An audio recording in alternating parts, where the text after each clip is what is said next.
চলবে।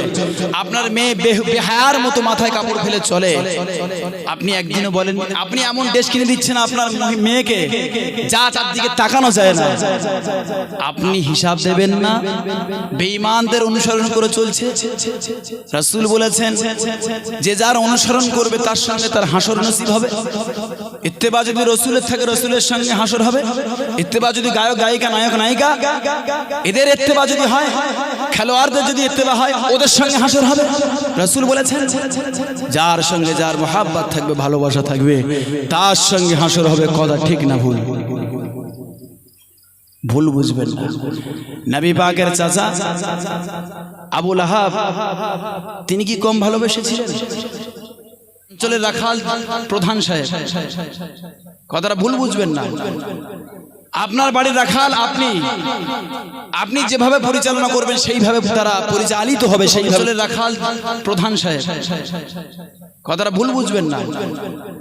আপনার বাড়ির রাখাল আপনি যেভাবে পরিচালনা করবেন সেইভাবে তারা পরিচালিত হবে। সেইভাবে নবী পাক সাল্লাল্লাহু তাআলা আলাইহি ওয়াসাল্লাম হুজুর আমার যেদিন দুনিয়ার জমিনেতে আসেন, নিজের কেনা বাঁধি সোয়াইবা কোনদিন তার কথা ছাড়া বাইরে যেতেন না, তার কথার অবাধ্য কোনদিন হতেন না গো। ও যুবক, হঠাৎ করে একদিন কোথা থেকে সুয়াইবিয়া দৌড়ে দৌড়ে আসে। আবু লাহাব বলে, ও সুয়াইবিয়া, কোনদিন আমার কথা ছাড়া তুমি চলো না, আমার কথার বিরুদ্ধে তুমি চলো না, কোথায় থেকে এমন করে আসছো সুয়াইবিয়া? সুয়াইবিয়া সময় বললেন, মনিব, আপনার মরা ভাইয়ের একটা ফুটফুটে সন্তান হয়েছে, আপনাকে খবর দেওয়ার জন্য আমি গিয়েছিলাম আমিনার ঘরে। ও মনিব, তার যদি আব্বা বেঁচে থাকতো আজকে কত আনন্দিত হতো, কত খুশি হয়ে যেত, তার আব্বা নাই। একথা শোনার পরে আবু লাহাব বললেন, সত্যি আমার ভাই যদি আজ বেঁচে থাকতেন কত আনন্দিত করতেন, কত আনন্দ করতেন, কত আনন্দিত হতেন। আরে সুন্দর খুশির খবর শোনার পরে আবু লাহাব বললেন, ও সুয়াইবিয়া, কোনদিন আমার বাড়িতে আর কাজ তোমার করতে হবে না। এত সুন্দর খুশির খবর যখন আমাকে দিলে গো, আমি আজ থেকে তোমাকে সুয়াইবিয়া, আমি আজ থেকে আবু লাহাব তোমাকে মুক্তি দিয়ে দিলাম। না, কোনদিন কাজ করতে হবে না, কোনদিন কাজ করতে হবে না। এত সুন্দর খুশির সংবাদ দিয়েছো গো, আমি আনন্দিত হয়েছি, খুশি হয়েছি, আমি তোমার উপর রাজি হয়ে গিয়ে তোমাকে মুক্তি দিয়ে দিলাম। যে লোকটা নিজের কেনা টাকায় কেনা বাদীকে আজাদ করে দিল, নবীর খবর দেওয়ার কারণে এবার নবী পাক যখন সাফা মারওয়ার পর্বতে আরববাসীদেরকে ডাকলেন, ও আরববাসীরা, তোমরা চলে এসো।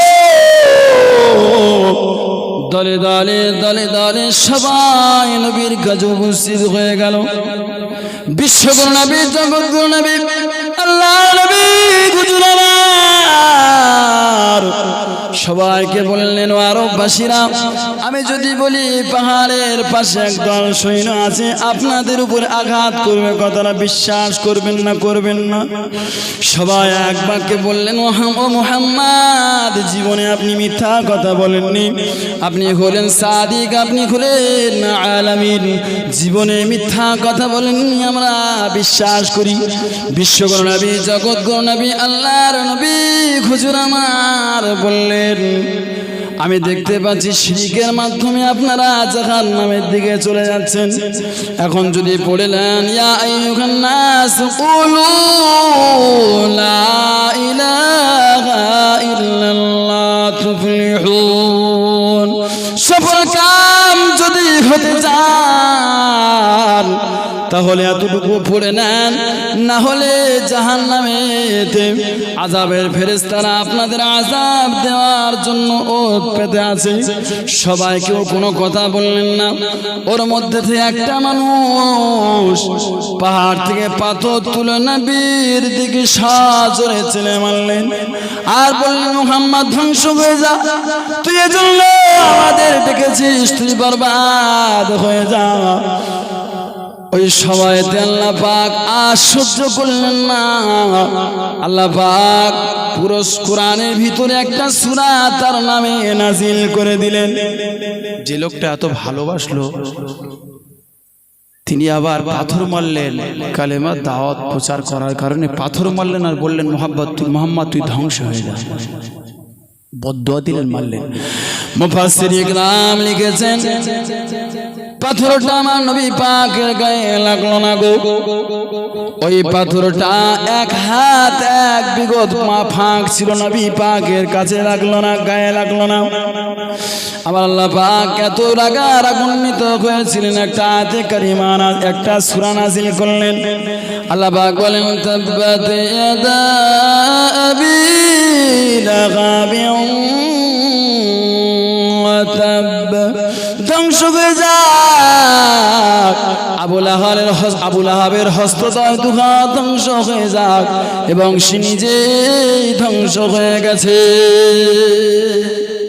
মেরেছে এক হাত দিয়ে ছেলে পাথর মেরেছে, আল্লাহ বলেন দু হাত ধ্বংস হয়ে যাক। কারণ কি জানেন?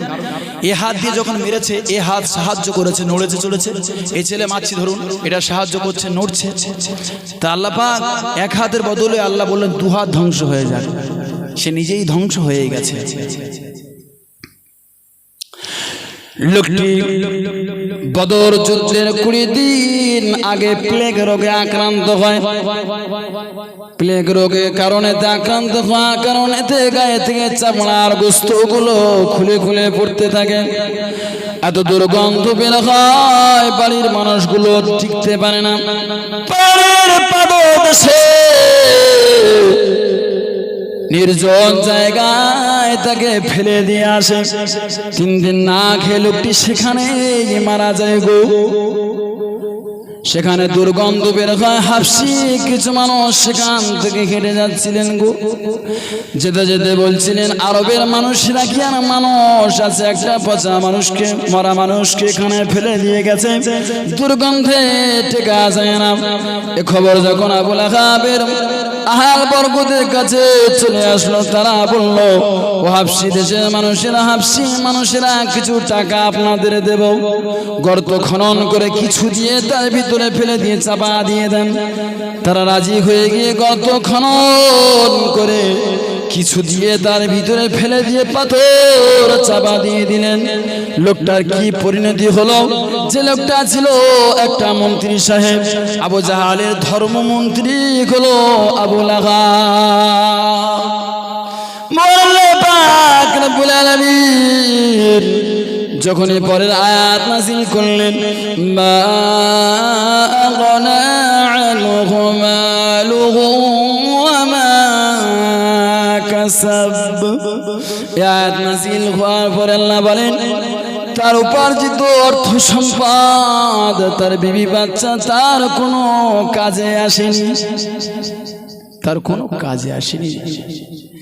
এই আয়াতে কারিমা যখন আল্লাহ নাজিল করলেন, আবু লাহাব সঙ্গে সঙ্গে বাড়িতে চলে আসলো।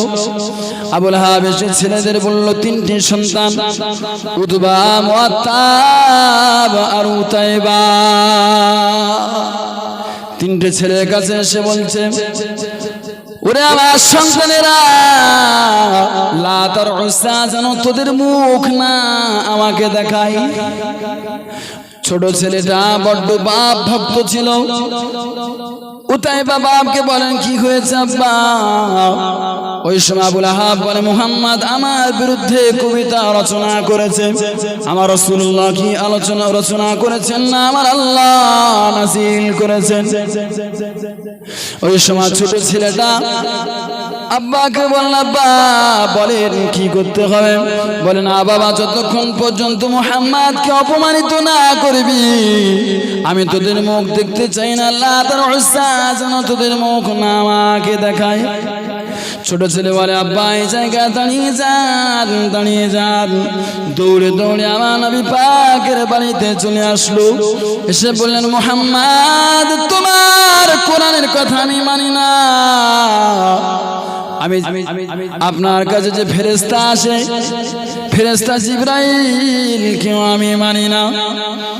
নবী পাকের দুটো কন্যা, ইসলামের আগে দুটো কন্যাকে দুটো ভাইকে বিয়ে দিয়েছিলেন। উতবা আর মুআত্তাব উতাইবা দুই ভাই দুটো বিয়ে করেছিলেন। দুটো মেয়েকে উম্মে কুলসুম আর রুকাইয়াকে বিবাহ করেছিলেন। ছোট ছেলে তার বিবিকে এসে তালাক দিয়ে দিল। মুহাম্মদ আপনার কন্যাকে আমি তালাক দিয়ে দিলাম।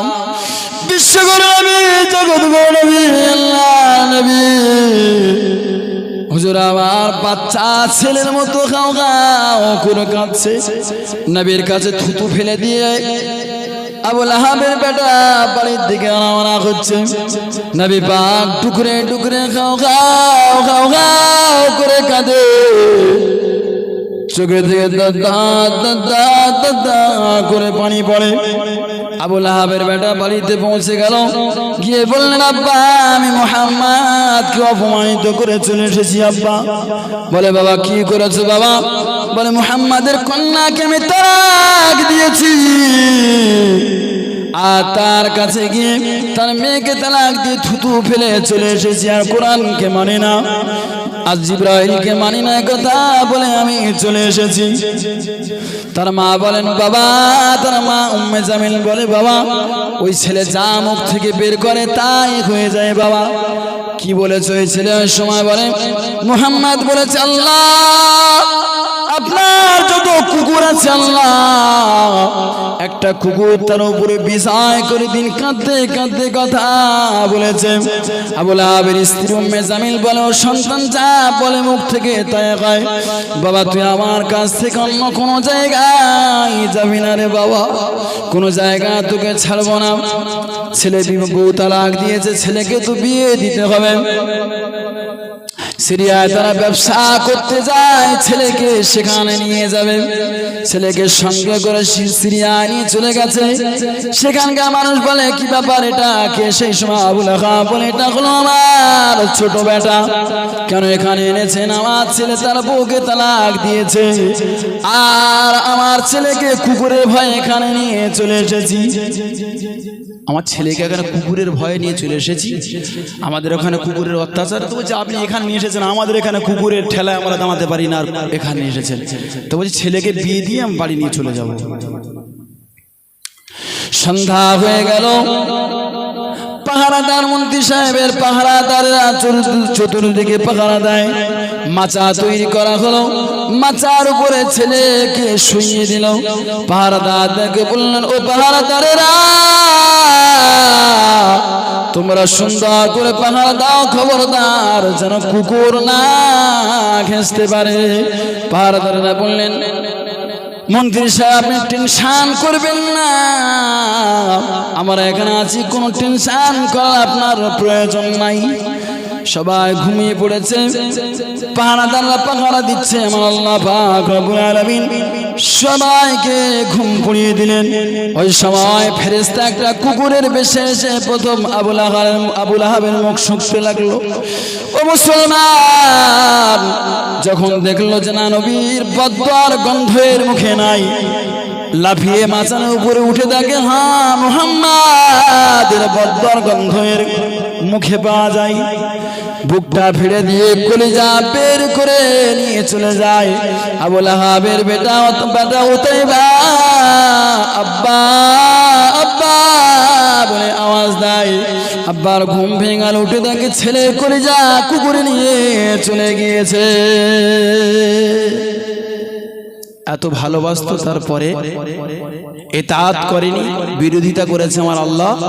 কোরআনে তো তাব্বাত ইয়াদা আবি লাহাবের আবু লাহাবের আসল নাম হচ্ছে আব্দুল উজ্জা। আব্দুল উজ্জা নামটা দেননি কেন? আব্দুল উজ্জা নামে খুব বেশি মানুষ চিনতো না। আল্লাহ বদদোয়া দিয়েছেন তো ওই জন্য আল্লাহ আবু লাহাব নাম দিলেন। আবু লাহাব নামটা মাশহুর, মানে সবাই এই নামে চেনে, যে আল্লাহ বদদুয়া দিয়েছেন, ধ্বংস করেছেন, তো এই নামটা আল্লাহ নির্বাচন করে কোরআনে দিয়ে দিয়েছেন। আব্দুল উজ্জা মানে হলো ঠাকুরের গোলাম। এই নামটা যদি দেন তাহলে শিরিক পূর্ণ নাম হয়ে যাবে না কোরআনের ভিতরে? ওই জন্য আমার আল্লাহ ওই নামটা দেননি, আবুল আহাব নাম দিলেন। এই চাচারা ইতাআত করেনি। আর ইতাআত কারা করেছিলেন শুনুন, কোন কোন চাচা করেছিলেন। বিশ্বগুরু নবী, জগৎগুরু নবী, আল্লাহর নবী হুজুর আমার জঙ্গলের পাশে ফাঁকা জায়গা, তার পাশে জঙ্গল, জঙ্গলের পাশে হুজুর আমার সিজদায় পড়ে আছেন, নামাজ আদায় করেছেন। আবু জাহাল আড়াল থেকে তাকে মুহাম্মদ নামাজ আদায় করে আমার নবী পাকের দিকে লক্ষ্য করে একটা পাথর নিয়ে সজরে ছুঁড়ে দিলেন। পাথরটা গড়িয়ে গড়িয়ে গিয়ে বিশ্বগুরু নবী, জগৎগুরু নবী, আল্লাহর নবী হুজুরের বাম দিকে লাগলো, ঠাস করে হাতটা ফেটে গেল, ঝজ্জা ঝজ্জা করে রক্ত বের হয়।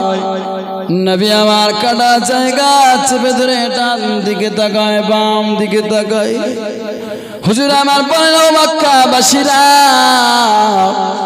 তোমরা তো জানো আমি জীবনে মিথ্যা কথা আমি বলিনি গো, জীবনে আমানতের মাল আমি খেয়ানত করিনি, জীবনে কোনো মানুষের উপরে আমি জুলুম করিনি। নবী পাক কেমন মানুষ ছিলেন একটা ঘটনা আপনাদেরকে জানিয়ে দিই। হযরত হালিমাতুস সাদিয়া রাদিয়াল্লাহু তাআলা আনহা নবী পাক লক্ষ্য করে বললেন, বড় যখন হলেন লক্ষ্য করে বললেন, ও বাবা মুহাম্মদ, তোমাকে আমি এতবার ছোটবেলায় বাম স্থানের দুধ খাওয়াতে চেয়েছিলাম বারংবার, বাবা কোনদিন তুমি কেন বাম স্থানের দুধ পান করনি বাবা?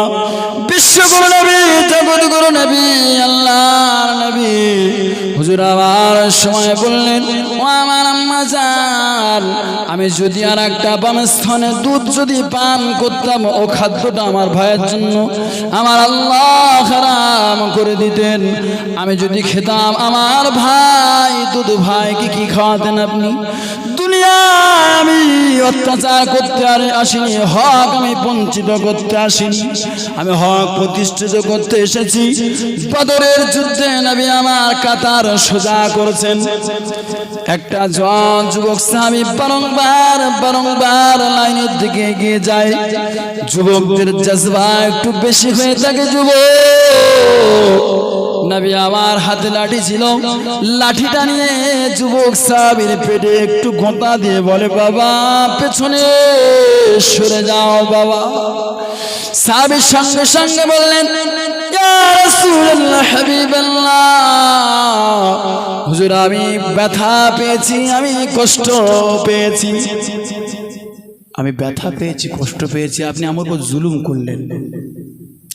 একথা যখন বললেন, নবী আবার বললেন, লাঠিটা সাহাবীর হাতে দিয়ে দিলেন, বাবা সাহাবী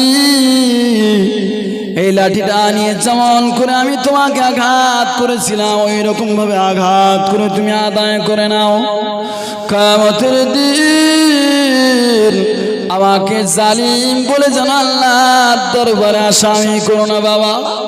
দুনিয়ার বুকে কত মানুষকে অন্যায় করে মেরে থাকে, কত মানুষের উপর জুলুম করে থাকে বাবা। নবী আমার বলেন, সাহাবী তোমাকে যখন খোদা দিয়েছিলাম তুমি খালি গায়ে ছিলে, সাহাবী লাঠিটা ধরো বাবা, আমাকে খালি গা হতে দাও।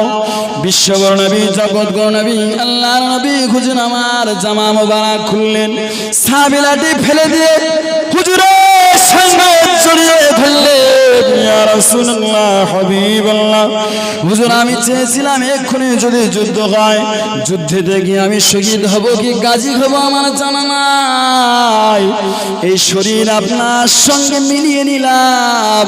সাহাবী বড় চালাক সাহাবী, হুজুর আমার গায়ে তো খুব বেশি আঘাত লাগেনি, হুজুর আপনার সঙ্গে শরীরটা মিলিয়ে নিলাম। আল্লাহ পাক রব্বুল আলামিন আমার জন্য জাহান্নামের আগুন আমার আল্লাহ হারাম করে দিবে। রসুল বলছেন খবরদার সাহাবী আদায় করো না বাবা, কিয়ামতের দিন যেন আমাকে জালিমদের কাতারে রেখে দিও না। কত মানুষকে অন্যায় করে মারে আপনি জানেন? কিয়ামতের দিন হিসাব দিতে হবে না? আল্লাহর দরবারে জালিম হিসাবে গণ্য হয়ে উঠবে আল্লাহর দরবারে। কথা ঠিক না ভুল? নবী আমার হুজুর আমার বললেন, মক্কার মানুষ তোমরা জানো আমি জীবনে কোনো মানুষের উপর অত্যাচার আমি করিনি। মক্কার মানুষ তোমরা জানো আমার বাপ নাই, আমার মা জগৎ থেকে বিদায় নিয়েছে, আমি বড় এতিম, কেমন করে আমাকে মারলেন গো। নবী আমার ডান দিকে তাকায়, বাম দিকে তাকায়, হুজুর আমার লক্ষ্য করে দেখলেন আবু জাহাল খিলখিল করে হাসে। নবী আমার ফাটা জায়গাটা চেপে ধরে হুজুর আমার পাশে জঙ্গলের ভিতরে চলে গেলেন। গাছের গোড়ায় বসে হুজুর আমার চোখের পানি ছেড়ে দিয়ে খাও খাও খাও খাও করে কাঁদে, বলে আল্লাহ জন্মের আগে আব্বাকে হারালাম, আজ 6 বছর বয়সে আমার মাকে আমি হারালাম। আল্লাহ আমার আদর করার মতো কেউ নাই। এই কথা বলে নবী আমার ঝরঝর করে চোখের থেকে পানি ঝরায়। ফেরেশতা জিবরাইল আমার নবী পাকের কাছে উপস্থিত হয়ে গেলেন। ইয়া রাসূলুল্লাহ, হাবিবাল্লাহ, হুজুর আপনি একবার বলুন ওই পাহাড় দিয়ে আবু জাহালের গোষ্ঠী শুদ্ধ যারা আপনার উপর অত্যাচার করে সবাইকে ধ্বংস করে দিই। বিশ্বগুরু নবী, জগৎগুরু নবী ফেরেশতা জিবরাইলের ডানা মোবারক ধরে বললেন, ভাই জিবরাইল এমন কথা ভাই বলবেন না, এমন কথা বলবেন না। ওই সময় ফেরেশতা জিবরাইল বললেন, ইয়া রাসূলুল্লাহ আপনাকে না সৃষ্টি করলে तमाम পৃথিবী সৃষ্টি করা হতো না। ইয়া রাসূলুল্লাহ, হাবিবাল্লাহ সেই নবীকে তারা কাঁদায়। ইয়া রাসূলুল্লাহ তারা যে খাদ্য খায় আপনি নবী আপনার খাতিরে খাদ্য খায়, তারা যে পানি পান করে আপনি নবী আপনার খাতিরে তারা পানি পান করে, তারা জমিনে নিরাপদে চলাফেরা করে আপনি নবী আপনার খাতিরে তারা চলাফেরা করে। আর সেই নবীকে কাঁদিয়েছে ইয়া রাসূলুল্লাহ तमाम ফেরেশতা জগতে কান্নার রোল পড়ে গেছে, সমস্ত ফেরেশতারা কাঁদে। ইয়া রাসূলুল্লাহ আপনি অনুমতি দিন। বিশ্বগুরু নবী সময় বললেন, ও ভাই জিবরাইল আমি আমার আল্লাহ দুনিয়াতে আমাকে রাহমাতুল লিল আলামিন করে পাঠিয়েছে, মানুষকে জাহান্নামের দিক থেকে নিয়ে আমি জান্নাতে দেওয়ার জন্য এসেছি। ফেরেশতা জিবরাইল আমি ধ্বংস করতে আসিনি ভাই, এমন কথা বলো না। নবী পাক ডান দিকে তাকায়, বাম দিকে তাকায়, একদল বাঘ চোখের পানি ছেড়ে দিয়ে খাও খাও করে কাঁদে। জঙ্গলে জানোয়ার, হিংস্র জানোয়ার, সিংহের দলগুলো, সিংহগুলো এক জায়গায় সমবেত নবীর চেহারা রক্ত দেখে তারা চোখের পানি ছেড়ে কাঁদে। আরে হরিণের দল, অবলা হরিণ গুলো চোখের পানি ছেড়ে দিয়ে কাঁদে। নবী আমার কাছের দিকে তাকিয়ে দেখে একদল পাখি এসে নবী পাকের কদমের কাছে বসে তারা কান্না শুরু করে দিয়েছে। নবী আমার দৃশ্য দেখে হাও হাও করে কাঁদে, দাদা দাদা করে চোখের পানি ফেলে আর বলে, আল্লাহ আপনার হাবিবের রক্ত দেখে ব্যথা ব্যথিত হয়ে বাঘগুলো কাঁদে। আল্লাহ আর রাব্বি আল্লাহ হরিণগুলো বলা তারা আপনার হাবিবের ব্যথা ব্যথিত হয়ে চোখের পানি ছেড়ে কাঁদে। আল্লাহ আর রাব্বি আল্লাহ পাখিগুলো, সিংহগুলো চোখের পানি ছেড়ে দিয়ে কাঁদে। আল্লাহ আর রাব্বি আল্লাহ আপনার কি দয়া লাগে না, আপনার কি একটু মায়া লাগে না? আল্লাহ নবী আমার ঝরঝর করে চোখে পানি ছেড়ে দিয়ে কাঁদে, হাও হাও করে আসমানের দিকে তাকিয়ে কাঁদে। আল্লাহ পাক ফেরেশতা জিবরাইলকে বললেন, ও আমার ফেরেশতা জিবরাইল, যাও চলে যাও, আমার হাবিবকে গিয়ে বলো, আমার হাবিব যদি এক্ষুনি বলে আমি আল্লাহ আজ জগৎ রাখবো না, দুনিয়া রাখবো না, আমার হাবিব যদি অনুমতি দেয় আমি আল্লাহ কিয়ামত করে দেব। ফেরেশতা যাও, আমি জগৎ রাখবো না। আল্লাহ কতটা রাগান্বিত হয়ে গেছে দেখেন। আল্লাহ বলছেন, ফেরেশতা আমার হাবিব কাঁদে গো, যাও, আমি জগৎ আর রাখবো না গো, আমি দুনিয়া রাখবো না, আমার হাবিব যদি একবার বলে সব ধ্বংস করে দেবে এক্ষুনি, ধ্বংস করে দেবে এক্ষুনি, আর রাখবো না। তারা আমার হাবিবকে কাঁদায়, হাবিবের মাথা ফাটিয়ে দিয়েছে। ফেরেশতা জিবরাইল আমার নবী পাকের কাছে চলে আসলেন। আসসালাতু ওয়াসসালামু আলাইকা ইয়া রাসূলুল্লাহ হাবিবাল্লাহ। হুজুর, আল্লাহ পাক রব্বুল আলামিন পাঠিয়ে দিয়েছেন। ফেরেশতা জিবরাইলকে দেখে আল্লাহ নবী বললেন, ও ভাই জিবরাইল, আমার আল্লাহ কি মায়া লেগেছে, আমার আল্লাহর কি দয়া লেগেছে? ফেরেশতা জিবরাইল বলে, হ্যাঁ হ্যাঁ দয়া লেগেছে। আল্লাহ বলেছেন, আমার আল্লাহ দুনিয়া আর রাখবেন না গো, আর জগৎ রাখবেন না, দুনিয়া রাখবেন না। আপনি যদি এক্ষুনি অনুমতি দেন, আপনি যদি এক্ষুনি বলেন, আমার আল্লাহ কিয়ামত করে দেবেন। বিশ্বগুরু নবী, জগৎগুরু নবী, আল্লাহর নবী ওই সময় বললেন, ও ভাই জিবরাইল, আমার রক্তের বিনিময়ে, চোখের পানির বিনিময়ে কি আল্লাহ পাক আমার গুনাহগার উম্মতকে আমার আল্লাহ কি মাফ করবেন? ভাই জিবরাইল, জিবরাইল আমার নবী পাকের কাছে চলে আসলেন।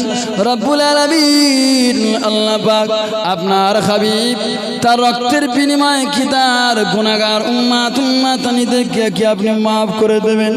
আমার আল্লাহ বললেন, জিবরাইল চলে যাও, চলে যাও, আমার নবীকে বলে দাও, হ্যাঁ হ্যাঁ কিয়ামতের দিন আমার নবী যে উম্মতের জন্য বলবে আমি আল্লাহ আযাব দেব না, আমি আল্লাহ মাফ করে দেব। একটু জোরে হবে না? রক্তের বিনিময়ে থেকে আল্লাহ আমার উম্মত থেকে মাফ করবেন? নবী মার খেলেন, বলতে পারতেন যে ধ্বংস করে দেন।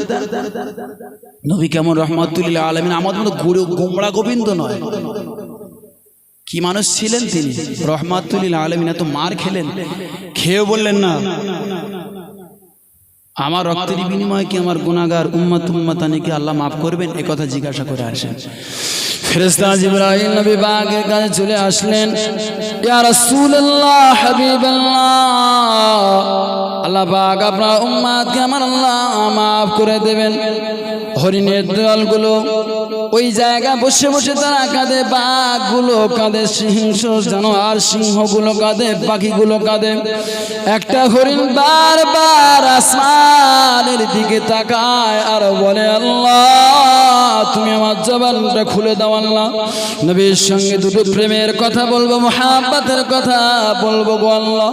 আল্লাহ পাক হরিণের জবানটা আমার আল্লাহ খুলে দিলেন গো।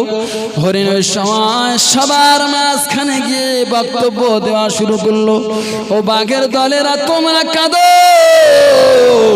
আর নবীর গায়ে থেকে রক্তগুলো বের হয়ে যায়।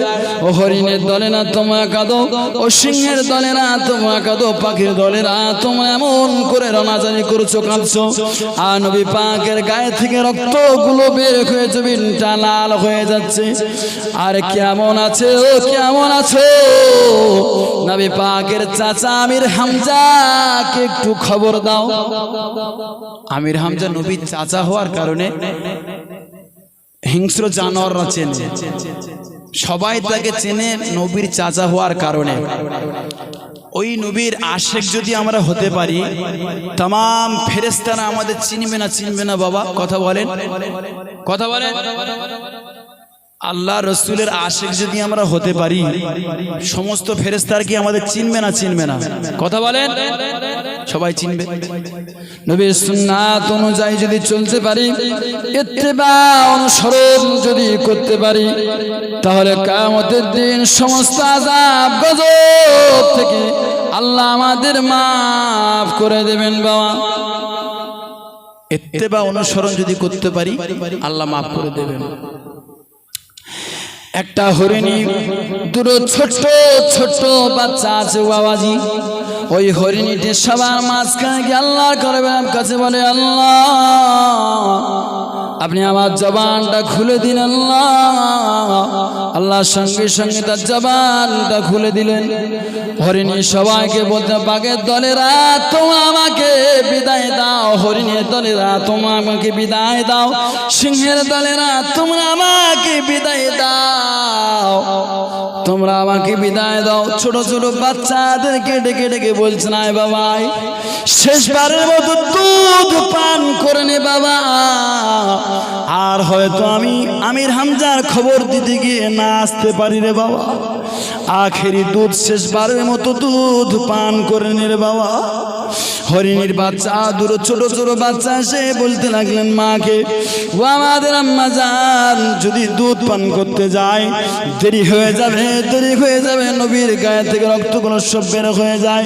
আল্লাহর কসম, আল্লাহর কসম, মা দুধে আমরা মুখ দেব না গো মা, দুধ আমরা খাবো না গো মা, যতক্ষণ পর্যন্ত নবীর চাচা আমির হামজা এখানে না উপস্থিত হবে, দুধে আমরা মুখ দেব না মা। আল্লাহর কসম করে বলছি মা আপনি চলে যান, চলে যান। হরিণী নবীর কদমে পায়ে চুমা দিয়ে নবী পাকের কাছ থেকে অনুমতি নিয়ে দৌড়ে দৌড়ে আমির হামজার বাড়ির উঠানে পৌঁছে গেল। আমির হামজা তিনি একজন শিকারী ছিলেন। তিনি বাড়িতে হরিণের আপনার ঘোড়ার পিঠের উপরে উঠবেন, তীর আর ধনুক নিয়ে কি করবেন, হরিণ মারার জন্য জঙ্গলে যাচ্ছে। যেই দেখলেন যে হরিণ আমার উঠানে এসে দাঁড়িয়েছে, অবাক হয়ে গেলেন। ধনুকটা এই তীরটা নিয়ে ধনুকের ভিতরে দিয়ে মারার জন্য এম করছেন, আঁচ করছেন। হরিণের জবানটা আমার আল্লাহ খুলে দিলেন। হরিণী মানুষের মতো কথা বলতে লাগলেন, ও আমির হামজা রে, এখন আপনি আমাকে মারবেন না, দুটো কথা আমাকে বলতে দেন, মনের ব্যথা বেদনার কথা একটু বলতে দেন আমাকে, পরে যদি আমাকে স্বীকার করে নেন আমার মনে কোনো কষ্ট থাকবে না। ও আমির হামজা, আপনার ভাতিজা মুহাম্মদ কোথায়? আমির হামজার সময় বললেন, ওরে হরিণী আমার ভাতিজা অনেকক্ষণ হয়ে গেছে, দেখতে পাচ্ছি না রে বাবা, দেখতে পাচ্ছি না রে হরিণী, হরিণী আমার ভাতিজাকে দেখতে পাচ্ছি না, অনেক সময় অতিবাহিত হয়ে গেছে। হরিণীর সময় বলেন, আমির হামজারে আপনার ভাতিজা মুহাম্মাদের মাথাটা আবু জাহাল ফাটিয়ে দিয়েছে, মাথাটা ফাটিয়ে দিয়েছে, মাথার রক্তেতে জঙ্গলের জমিনটা লালে লাল হয়ে গেছে। খবর রেখেছেন, বলে কোন দিকে গেছে? ওই অমুক জঙ্গলে, সই জঙ্গলে, ওই দেখা যায় ওই জঙ্গলে। হরিণী আমির হামজাকে লক্ষ্য করে বলেন, আমির হামজা এবার আমাকে আপনি স্বীকার করে নিন, আমার মনে আর কোনো দুঃখ আর থাকবে না, কোনো বেদনা, আমার দুঃখ কোনো বেদনা আর থাকবে না, এখন আমাকে স্বীকার করে নিন। আমির হামজার সময় বললেন, ওরে হরিণী চলে যা, চলে যা, আগে বিচার করব, তারপর আমার ভাতিজাকে নিয়ে আসবো। আমির হামজা ঘোড়ার পিঠের উপরে উঠলেন, উঠে আবু জাহালের বাড়ির দরওয়াজার কাছে গিয়ে দাঁড়ালেন, ডাক দিতে লাগলেন, ওরে আবু জাহাল কই রে?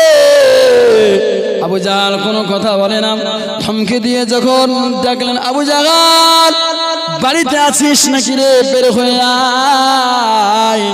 আবু জাহাল বের হয়ে এসে বললেন, আমির হামজা কি ব্যাপার এসেছেন? বলছে, আমার ভাতিজা কি তুই মাথা ফাটিয়ে দিয়েছিস? বলে হ্যাঁ। কোথায় গিয়েছে তুই বল? বলে যদি না বলে কি হবে বল, যখন এই কথা বলল আমার নবীর চাচা আমির হামজা তলোয়ার শুদ্ধ খাপ শুদ্ধ সজরে মারলেন। যে জায়গা নবীর ফাটিয়ে দিয়েছেন সেই জায়গায় ঠিক ফাটিয়ে দিলেন। ফাটিয়ে দেওয়ার পরে আবু জাহাল মাটিতে গোড়াগড়ি খায়, এক হাত দিয়ে চেপে ধরে, এক হাত উঁচু করে বলে, ওরে নবীর চাচা আমির হামজা মাফ করে দাও, মাফ করে দাও, কোনোদিন এমন কাজ করব না। নবীর চাচা বলে, বিচার পরে করব, আমার ভাতিজাকে নিয়ে আসি। ঘোড়ার পিঠে উঠলেন, ঘোড়া দৌড়ে দৌড়ে দৌড়ে জঙ্গলের কাছে দাঁড়ালো। ওই জায়গা আমার নবীর কান্নার আওয়াজ পাওয়া যায় গো ও যুবক। ঘোড়া ওই জায়গা নবীর কান্নার আওয়াজ পেয়ে ঘোড়া চোখের পানি ছেড়ে দিয়ে কাঁদে, হাও হাও করে কাঁদে। আমির হামজা বলে, ওরে ঘোড়া তুই কেন তুই এমন করে কেন কাঁদিস? আমার ভাতিজার মাথা ফাটিয়ে দিয়েছে, তুই কেন এমন করে কাঁদিস রে ঘোড়া? ঘোড়াটা একবার আসমানের দিকে তাকায়, একবার আমির হামজার দিকে তাকায়। আমার আল্লাহ পাক রব্বুল আলামিন ঘোড়ার জবানটা আমার আল্লাহ খুলে দিলে। ঘোড়ার সঙ্গে সঙ্গে বলতে লাগলেন, ওরে আমির হামজা, শুধু নবী তোদের নবী তা নাই, ঘোড়া মাখলুকাত সবার নবী। নবীকে না সৃষ্টি করলে আসমান সৃষ্টি করা হতো না রে, জমিন সৃষ্টি করা হতো না, মাখলুকাতের কিছু সৃষ্টি করা হতো না রে।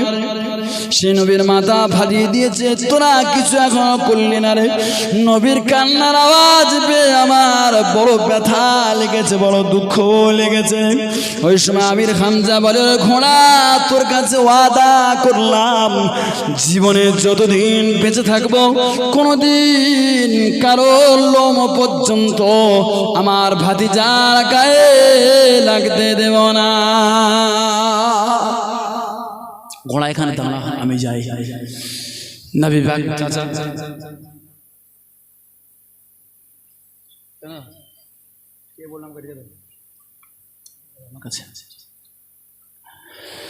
আমির হামজা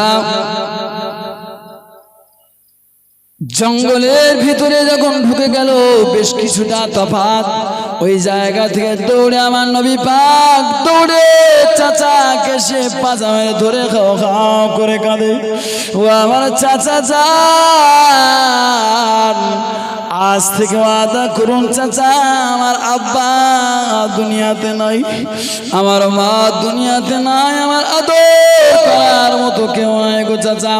আপনি আজ থেকে ওয়াদা করেন, আমার আব্বার দায়িত্বটা আপনি কি পালন করবেন। ওই সময় আমির হামজা ভাতিজা মুহাম্মদকে ভালো করে পাজা করে ধরে নিলেন, বললেন, বাবা মুহাম্মদ, আজ থেকে ওয়াদা করলাম যতদিন জীবিত থাকবো রে বাবা, তোর আব্বার মতো আমি তোর আব্বার দায়িত্ব পালন করব। নবী পাককে নিয়ে চলে আসলেন। আমির হামজা সামনে বসলেন ঘোড়ার। আরে কোনোদিন ঘোড়া বসে না, ঘোড়া খায় দাঁড়িয়ে দাঁড়িয়ে, ঘুমায় দাঁড়িয়ে দাঁড়িয়ে, ঘোড়া ঘুমায় দাঁড়িয়ে দাঁড়িয়ে। সেই ঘোড়া নবী পাক অসুস্থ নবীকে দেখে ঘোড়া মাটিতে বসে গেল। আমির হামজা আগে বসলেন, নবী পাক পেছনে বসলেন।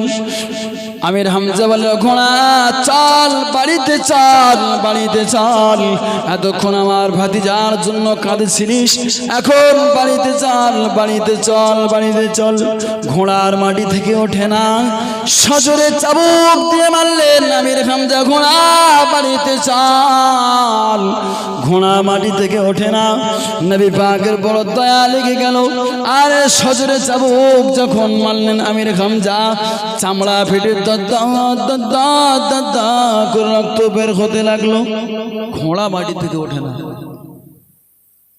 ঘোড়া মাটি থেকে উঠছে না। সে এতক্ষণ আমার ভাতিজার জন্য কাঁদছিলিস, চোখের পানি ছেড়ে দিই, তখন চল বাড়ির দিকে চল, বাড়ির দিকে চল। ঘোড়া ওঠে না, সজোরে মারলেন চাবুক, রক্ত বের হয়, চামড়া ফেটে গিয়ে ঝরঝর করে ঘোড়ার রক্ত বের হয়। নবীর বড় দয়া লেগে গেছে, নবীর বড় মায়া লেগে গেছে গো। নবী পাক বলছেন, চাচা ঘোড়াকে মারতে মারতে যদি মেরেও ফেলেন চাচা, ঘোড়াকে তুলতে পারবেন না মাটি থেকে। জোরে বলুন, ঘোড়াকে মাটি থেকে তুলতে পারবেন না। আমির হামজা ভাতিজাকে ডেকে বললেন, বাবা মুহাম্মদ কারণটাকে একটু জানিয়ে দাও বাবা। নবী আমার বললেন, আমার চাচা যান ঘোড়াকে এই জন্য মাটি থেকে তুলতে পারবেন না, আমি হলাম সব বাদশাহ, সব নবীদের ইমাম, আমি মুহাম্মদুর রাসূলুল্লাহ। আমি যদি তোমার পেছনে বসি গো চাচা, ঘোড়াকে মারতে মারতে যদি মেরে ফেলে ঘোড়া মাটি থেকে উঠবে না, চিল্লে হবে না। নবী পাক মাটিতে যখন নামলেন ঘোড়া থেকে, ঘোড়া আবার নবী পাকে দুপায় টপ টপ টপ টপ করে চুমা দিতে লাগলো। নবী পাক ঘোড়ার উপরে বসলেন আর আমির হামজা পেছনে বসলেন। ঘোড়ার সঙ্গে সঙ্গে উঠে দৌড়ে দৌড়ে আমির হামজার বাড়িতে পৌঁছে গেল। নবী আমার কাটা জায়গা ফাটা জায়গার চিকিৎসা করছেন। ফেরেশতা জিবরাইল বললেন, ইয়া রাসূলুল্লাহ হাবিবাল্লাহ, হুজুর আপনার থুতু মোবারক লাগিয়ে দেন। থুতু লাগিয়ে দিলে থুতুর বরকতে আমার আল্লাহ ঘোড়ার কাটা জায়গা সঙ্গে সঙ্গে ভালো করে দেবেন। নবী আমার গাল থেকে থুতু নিয়ে থুতু মোবারক নিয়ে ফাটার কাটা জায়গায় লাগিয়ে দিলেন। সঙ্গে সঙ্গে আমার আল্লাহ ঘোড়ার ফাটা জায়গা কাটা জায়গা আমার আল্লাহ ভালো করে দিলেন। আল্লাহুম্মা। কতক্ষণ হয়েছে?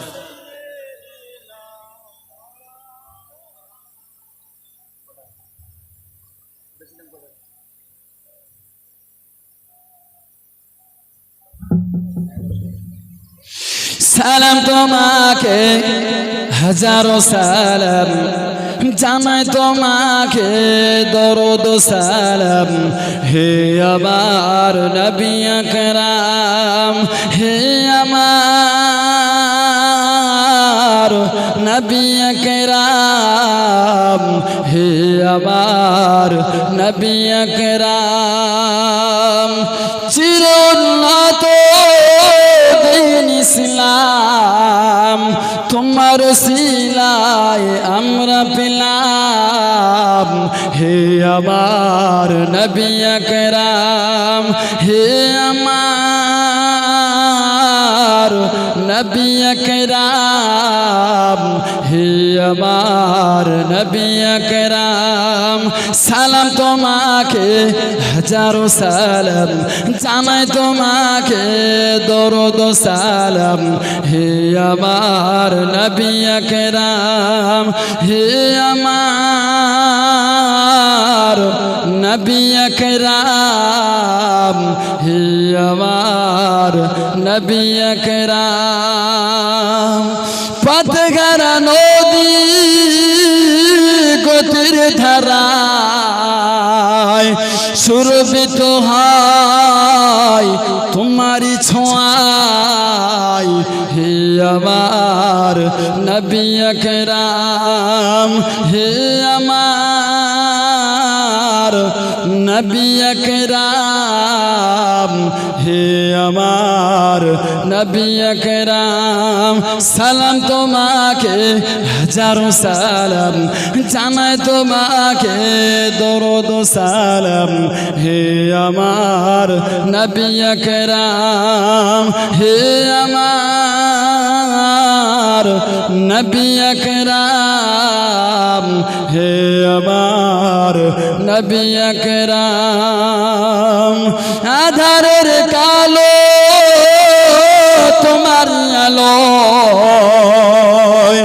তারারা সকলে পিছু হেঁটে যায়।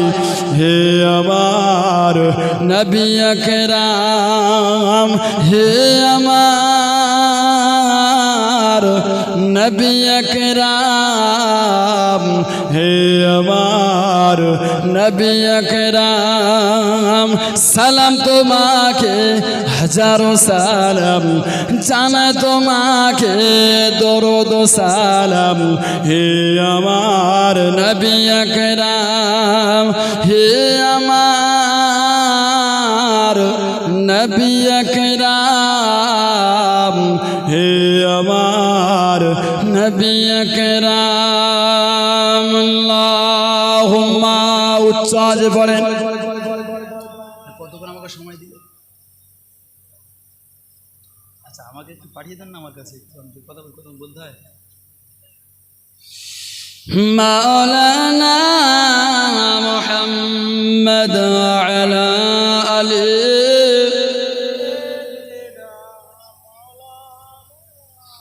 আর একটি ঘটনা বলবো বলে ঘটনা বলা ওয়াজ করা শেষ করে দেব চাঁদাপত্র তোলার কথা বলছে একটি ঘটনা বলেই শুরু করে দেব নবী পাককে আমরা কেমন ভালোবাসি গো যুবক নবী পাক সাবি হুসাইন বর্ণনা করেন নবী আমার যেদিন মক্কা থেকে মদিনায় হিজরত করেন ওই দিন একটা ছোট্ট সাহাবী নাম হলো তালহা ইবনে বারা ছোট্ট সাহাবী নবীর সম্মুখে উপস্থিত হয়ে গেলেন ইয়া রাসূলুল্লাহ হাবিবাল্লাহ হুজুর আমি আমার আব্বা চাইতে আপনাকে বেশি ভালোবাসি আমার মাকে আপনাকে বেশি ভালোবাসি ইয়া রাসূলুল্লাহ আমার আহাল বর্গ আত্মীয় স্বজন আমি সবার চাইতে আপনাকে ভালোবাসি ইয়া রাসূলুল্লাহ এমনকি আমার জীবনের চাইতে আপনাকে ভালোবাসি বেশি নবী পাক পরীক্ষা করার জন্য নবী আমার মস্করা করে বললেন ও যুবক ছোট বাচ্চা সাহাবী বাবা তালহা ইবনে বারা ওই যে তোমার আব্বার মাথা কি কেটে আমার কাছে আনতে পারবে বাবা ছোট্ট সাহাবী নবীর কথা শোনার পরে দৌড়ে দৌড়ে যাচ্ছেন আব্বার মাথা কেটে নবীর কদম মোবারকে আসবেন নবী পাক সময় বললেন ও বাচ্চা ছেলে তালহা থেমে যা চলে আয় আমি পরীক্ষা নেওয়ার জন্য এটা বলেছিলাম জগতে আমি এমন কাজ করতে আসিনি রে পরীক্ষা নেওয়ার জন্য আমি একটু মস্করা করে কথা তোকে বলেছিলাম রে ছোট্ট সাহাবী রাসূলের কাছে ফিরে আসলেন ফিরে এসে রাসূল বললেন রাসূল দেখে অবাক হয়ে গেলেন এতটুকু ছেলে তার এত ভালোবাসা আমার প্রতি ওই ছোট্ট ছেলেটা একদিন যায় দুই দিন যায় নবীর দরবারে আর আসছে না নবী পাক সাহাবীদের লক্ষ্য করে বললেন ও আমার সাহাবীরা আবার ছোট্ট সাহাবী তালহা ইবনে বারা সে কি আমার উপর রাগ করেছে কেন আসে না রে বাবারা সাহাবীরা বললেন ইয়া রাসূলুল্লাহ হাবিবাল্লাহ আপনার ছোট্ট সাহাবী রোগাক্রান্ত হয়েছেন ওই জন্য আসছে না শরীর বড় অসুস্থ বিশ্বগুরু নবী জগৎগুরু নবী আর থাকতে পারলেন না হুজুর আমার ওই রাতে অন্ধকারে ছোট্ট সাহাবীর বাড়িতে ছুটে যাচ্ছেন শীতের সময় কিতাবের বর্ণনা এসেছে কঠিন শীত এবং টপ টপ করে পানি হচ্ছে এবং কুয়াশা নবী পানিকে পানি মনে করলেন না বৃষ্টিকে বৃষ্টি মনে করলেন না নবী আবার ঠান্ডাকে ঠান্ডা মনে করলেন না কুয়াশাকে কুয়াশা মনে করলেন না সাহাবীর বাড়িতে রাসূলুল্লাহ পৌঁছে গেলেন আসসালামু আলাইকুম ইয়া আহলাল বাইত ঘরওয়ালাদের সালাম দিলেন নবী সাহাবী তালহা ইবনে বারার আব্বা আম্মা বেরিয়ে আসলেন আল্লাহ নবী বললেন তালহা ইবনে বারার আব্বা তালহা ইবনে বারার মা আমার মুহাব্বতের সাহাবী আমি যাকে কলিজা দিয়ে ভালোবাসি আমার সাহাবী কোথায় আমাকে একটু দেখিয়ে দাও তলহা ইবনে বারার আব্বা আম্মা দুজনে বললেন, হুজুর আপনার কলিজা টুকরা সাহাবী তলহা ইবনে বারা ওই যে আসে শুয়ে। হুজুর আমার গুটি গুটি পায়ে তলহার কাছে পৌঁছে গেলেন। তলহার শারীরিক অবস্থা দেখে ফিরে এসে বললেন, তলহার মা ও তলহার আব্বা, আমার কলিজা সাহাবী আর বেশি দিন বাঁচবে না মনে হয়। যদি আমার সাহাবী মারা যায়, খবরদার খবরদার আপনারা আমাকে খবর দেবেন। আমি নবী পাক নিজে হাতে কবরে নামাবো, আমি নবী ওর জানাজার ইমাম হব। নবী কথা বলে বাড়ির দিকে রওনা হলেন। ছোট্ট সাহাবী তলহা আব্বাকে ডাকলেন, মাকে ডাকলেন, ও আমার আব্বা জান, ও আমার মা জান। নবী পাক যেন কি বললেন আমি অল্প অল্প শুনতে পেলাম গো মা।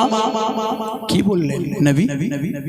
বললেন, তুমি ছোট ছেলে কিন্তু তোমার নবীর কাছে মর্যাদা অনেক বাবা। এই বয়সে তুমি নবীর সঙ্গে এমন মোহাব্বত করেছো, তুমি যদি মারা যাও না বাবা, নবী তুমি কপালওয়ালা, নবী তোমার জানাজার ইমাম হবে। তোমাকে কোলে করে নবী মুহাম্মদুর রাসূলুল্লাহ সাল্লাল্লাহু তাআলা আলাইহি ওয়াসাল্লাম তোমাকে কবরে নামাবে বাবা। তুমি বড় কপালওয়ালা, ভাগ্যওয়ালা। নবীর ছোট্ট সাহাবী তলহা ইবনে বারা বলছেন, মা ও আমার আব্বা জান, আমি আজকে আপনাদেরকে বলে গেলাম, আমি ওসিয়াত করে গেলাম, আব্বা ও আমার মা, খবরদার আমি মারা গেলে নবী আমার বাড়িতে যেন না আসেন। কথা বুঝতে পারেন? রাসূল বললেন, খবরদার আমাকে খবর দেবে ইন্তেকাল করলে। আর সাহাবী বলছেন, না না, আমি ইন্তেকাল করলে যেন মুহাম্মদুর রাসূলুল্লাহ আমার হাবিব, আমার রাসূল যেন আমার বাড়িতে না আসে আমার জানাজাতে। তলহা ইবনে বারার আব্বা তলহা ইবনে বারার মা ধমক দিয়ে বলে, ওরে কপাল পোড়া, এমন কথা কেন বলিস রে বাবা? তোর কপাল তো পুড়ে যাবে কেন রে? এমন কথা তুই বলিস রে বাবা, এমন কথা বললি না রে। ওরে বাবা এমন কথা তুই বলবি না কেন? এমন কথা বলিস রে বাবা, তুমি বড় ভাগ্যওয়ালা বাবা, এমন কথা কেন বলো? সবার মনের আশা, সবার মনের আকাঙ্ক্ষা থাকে বিশ্বগুরু নবী, জগৎ গুরু নবী, আল্লাহর নবী আমার জানাজার ইমাম হবেন, আর তুমি উল্টো কথা কেন এমন করে বলছো বাবা? তলহা ইবনে বারা সবার ইচ্ছা যে নবী আমার জানাজার ইমাম হবেন, আর তুমি বলছো আমার জানাজার ইমামতি নবী না আসে। আমি ওসিয়ত করে যাচ্ছি। ওসিয়ত মানে কি? ওসিয়ত মানে কি? ফরজ। ওসিয়ত মানে কি? ফরজ। কথা বলে না, ঘুমিয়ে আছেন নাকি? ঘুমিয়ে আছেন? আমি তো অবাক আপনাদের দেখি, কোনো রব দিচ্ছেন না। এবার ছেড়ে দেবো। ওয়াজ কি অসুবিধা হচ্ছে আপনাদের শুনতে? ছেড়ে দেবো, বেশিক্ষণ করবো না। তলহা ইবনে বারা আব্বা আম্মাকে ডেকে বললেন, ও আমার আব্বা ও আমার মা, মনে বড় আশা ছিল যে আমার নবী আমার জানাজার ইমাম হবেন, আমিও চাই নবী আমার কোলে করে নিয়ে কবরে নামাবেন। আমি এটা আমার মনের আশা, আমিও এটা চেয়েছিলাম মা। কিন্তু নবী আমার, আমি যদি ইন্তেকাল করে যাই রাতের বেলা, নবী আমার বাড়িতে আসবেন। নবীর বাড়ি, নবী যে জায়গা থাকেন সেখান থেকে আমার বাড়ি পর্যন্ত কিছু ইহুদির বাস আছে, ইহুদিরা বাস করে। নবী আমার যদি রাতের অন্ধকারে হেঁটে হেঁটে আসেন, কাফেরেরা বেঈমানেরা আমার নবীকে আক্রমণ করবে। আমার নবী পাককে যদি আক্রমণ করে, নবী যদি শহীদ হয়ে যায়, আমি তলহা ইবনে বারা কবরে আমি শান্তিতে থাকতে পারবো না গো মা। এই জন্য আমি মানা করলাম। রাতের বেলা সাহাবী তলহা ইবনে বারা ইন্তেকাল হয়ে গেলেন। নবী পাককে ডাকা হলো না গো যুবক। তলহা ইবনে বারার আব্বা আর আহাল বর্গ পাড়া প্রতিবেশী সবাই মিলে দাফন করে দিলেন। সকাল যখন হয়ে গেল, সাহাবীরা একে একে আমার নবী পাকের দরবারে উপস্থিত হয়ে গেলেন। সাহাবীরা বলতে লাগলেন, ইয়া রাসূলুল্লাহ, হাবিবাল্লাহ, আপনার কলিজা ছেঁড়া সাহাবী ইন্তেকাল হয়ে গেছে, ইন্তেকাল হয়ে গেছে, দাফন করা হয়ে গেছে। হুজুর অবাক, চমকে উঠলেন। দাফন করা হয়ে গেছে মানে? আমি বলে আসলাম আমি নবী তার জানাজার ইমাম হব, আমি নবী তার কবরে নামাবো, আর আমাকে না জানিয়ে তোমরা তাকে দাফন করে দিলে। তাহলে ইবনে বারার আব্বা উপস্থিত ছিলেন, বললেন ইয়া রাসূলুল্লাহ হাবিবাল্লাহ, আমরাও চেয়েছিলাম, আপনার সাহাবীও চেয়েছিলেন, কিন্তু আপনার সাহাবী যে কথা বলে গেলেন, আমার বাড়ি আর আপনার বাড়ি থেকে মাঝখানে কিছু ইহুদির বাড়ি আছে, যদি আপনি আমার ছেলের জানাজায় গিয়ে জানাজার ইমাম হন, যদি যান, আমার ছেলে বলেছে নবী যদি আমার বাড়িতে আসে আর ইহুদিরা যদি আক্রমণ করে, নবী পাক বড় কষ্ট পাবেন, আর যদি নবী শহীদ হয়ে যায়, আপনার ছোট্ট সাহাবী বলেছেন কবরে ভালোভাবে থাকতে পারবে না। হুজুর এই জন্য সে মানা করে গেছে। নবীর কথা শুনে নবীর ভালোবাসা আরো বেড়ে গেছে। হুজুর আমার দৌড়ে দৌড়ে সাহাবীদের নিয়ে, হুজুর আমার দৌড়ে দৌড়ে সাহাবী তলা ইবনে বারার কবরের কাছে পৌঁছে গেলে হাত দুটো তুলে আল্লাহর কাছে দোয়া করে, আল্লাহ তলহা ইবনে বারা আপনার দেখে হাসছে, আল্লাহ আল্লাহ আপনি তার দেখে হাসুন। জোরে বলুন, আর জোরে বলুন, নারে তাকবীর, নারে তাকবীর। কতটা ভালোবেসেছিলেন নবীকে, কত মোহাব্বত করেছিলেন। আরো আলোচনা করা ছিল বাবা, সংক্ষিপ্ত সময় যা আলাপ আলোচনা করলাম, ভুল যা বলেছি আল্লাহ আমাদের অন্তর থেকে মিটিয়ে দিক, বলি আল্লাহুম্মা আমিন। সঠিক যা বলেছি নবীর ইতাআত অনুসরণ অনুকরণ করে চলার তৌফিক আল্লাহ আমাদের দান করুন। একটা কথা ভেবে রাখবেন, আমাদের সন্তান যদি বেঈমানদের অনুসরণ করে, আমাদের বিবিরা তাদের বিয়ে হয়ে যাওয়ার পরে তারা নায়িকারা কি পরেছে তাই পরে ঘুরছে, বউকে নিয়ে বাইকের পেছনে এমন ড্রেস পরিয়ে ঘোরাচ্ছে, অবাক হয়ে যাবেন, তার দিকে তাকানো যাবে না, হিসাব দেবেন না, মরবেন না, কবরে যাবেন না, আপনাকে বুঝিয়ে দেবে সেই সময়। 4 দিনের দুনিয়া করতে এসে বিবি বেপরদায় বাচ্চাকে এমন ড্রেস কিনে দেন, তার দিকে তাকানো যায় না। ছেলেরা বেঈমানদের অনুসরণ করে চলছে, একবার তো আপনি মানা করলেন না, একদিনের তর তো আপনি বললেন না যে ভাত দেবো না, তোর ভাত বন্ধ। এতটুকু ছেলেগুলো এই যে এইদিকে পাশের চুলগুলো সব কেটে ছোট্ট ছোট্ট করে মাঝখানের চুলগুলো বড় বড় করে ঘুরছে। এইরকম চুল কাটা হলো হারাম, হারাম, হারাম। আপনার ছেলে হারাম কাজ করছে, আপনি কিছু বলছেন না, আপনি ছাড় পাবেন? কখনো না, আপনার ভ্রান্ত ধারণা। ওই নবীর অনুসরণ অনুকরণ সুন্নাত অনুযায়ী আমল করার তৌফিক ইনায়াত করুন প্রত্যেক বলে আল্লাহুম্মা আমিন। আচ্ছা, নবী পাক সাল্লাল্লাহু তাআলা আলাইহি ওয়াসাল্লাম হুজুর আমার যেদিন দুনিয়ার জমিনেতে আসেন, নিজের কেনা বাঁধি সোয়াইবা কোনদিন তার কথা ছাড়া বাইরে যেতেন না, তার কথার অবাধ্য কোনদিন হতেন না গো। ও যুবক, হঠাৎ করে একদিন কোথা থেকে সুয়াইবিয়া দৌড়ে দৌড়ে আসে। আবু লাহাব বলে, সুয়াইবিয়া কোনদিন আমার কথা ছাড়া তুমি চলো না, আমার কথার বিরুদ্ধে তুমি চলো না, কোথায় থেকে এমন করে আসছো সুয়াইবিয়া? সুয়াইবিয়া সময় বললেন, মনিব, আপনার মরা ভাইয়ের একটা ফুটফুটে সন্তান হয়েছে, আপনাকে খবর দেওয়ার জন্য আমি গিয়েছিলাম আমিনার ঘরে। ও মনিব, তার যদি আব্বা বেঁচে থাকতো আজকে কত আনন্দিত হতো, কত খুশি হয়ে যেত, তার আব্বা নাই।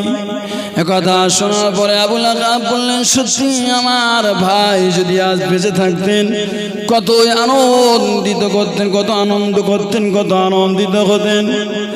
আরে সুন্দর খুশির খবর শোনার পরে আবু লাহাব বললেন, সুয়াইবিয়া কোনদিন আমার বাড়িতে আর কাজ তোমার করতে হবে না, এত সুন্দর খুশির খবর যখন আমাকে দিলে গো, আমি আজ থেকে তোমাকে সুয়াইবিয়া, আমি আজ থেকে আবু লাহাব তোমাকে মুক্তি দিয়ে দিলাম।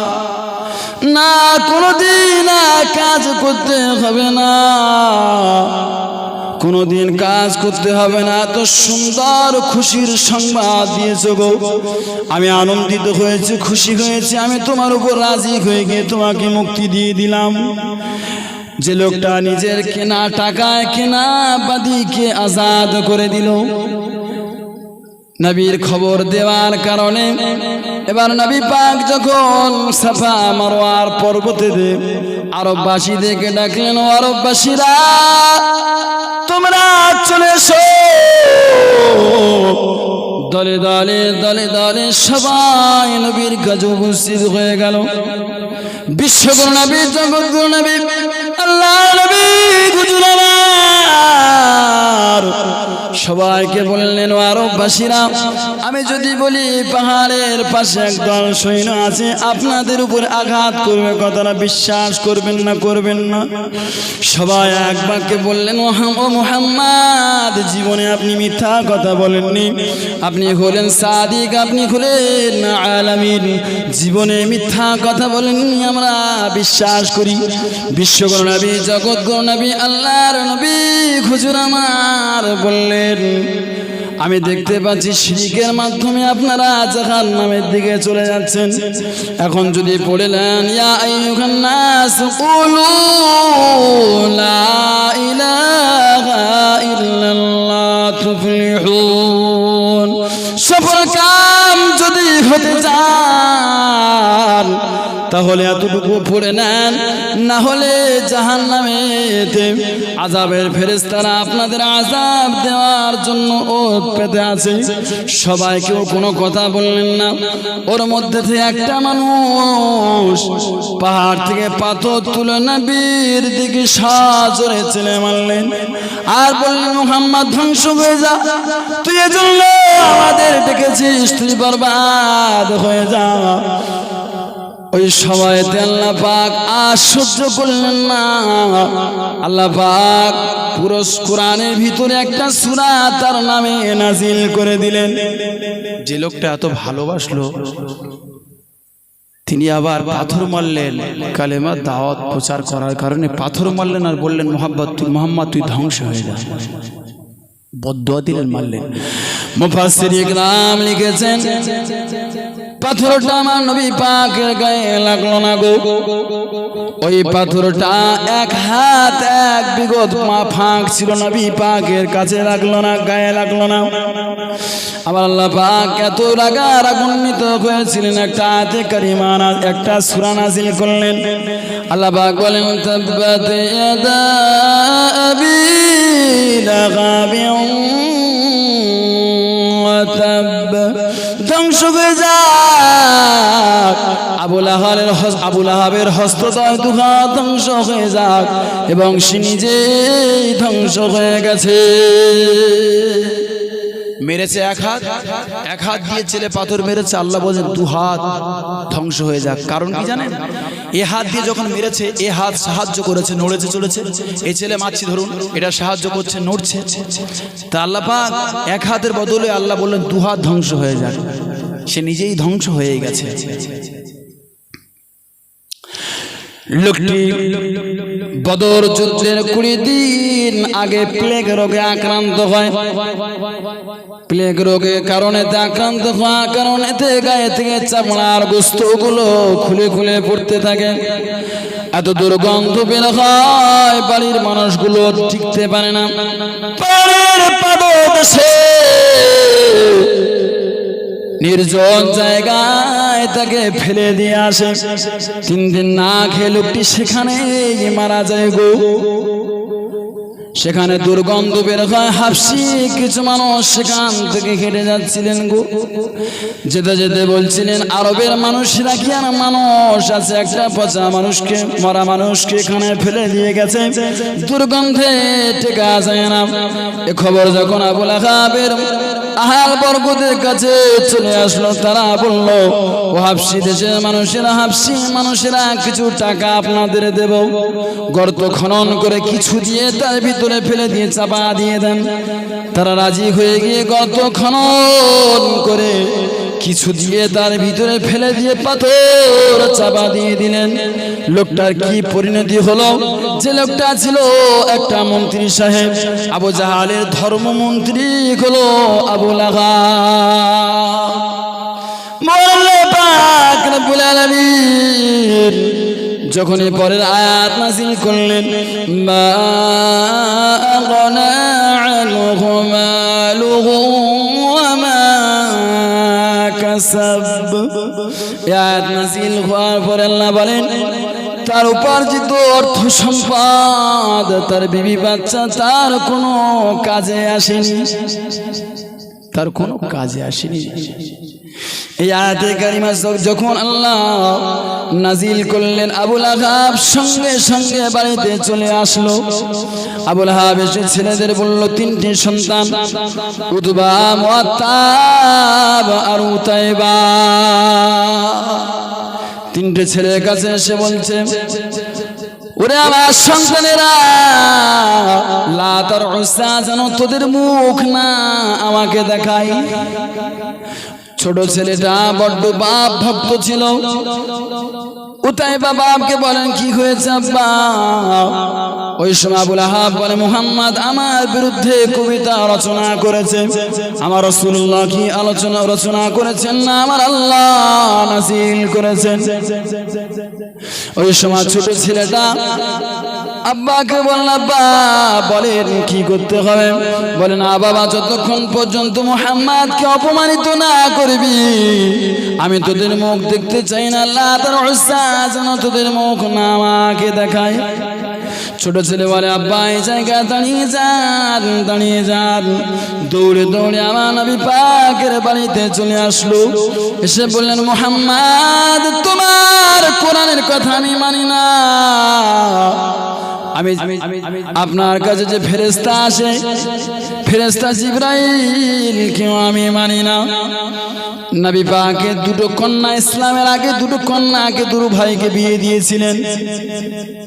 উতবা আর মুআত্তাব উতাইবা দুই ভাই দুটো বিয়ে করেছিলেন। দুটো মেয়েকে উম্মে কুলসুম আর রুকাইয়াকে বিবাহ করেছিলেন।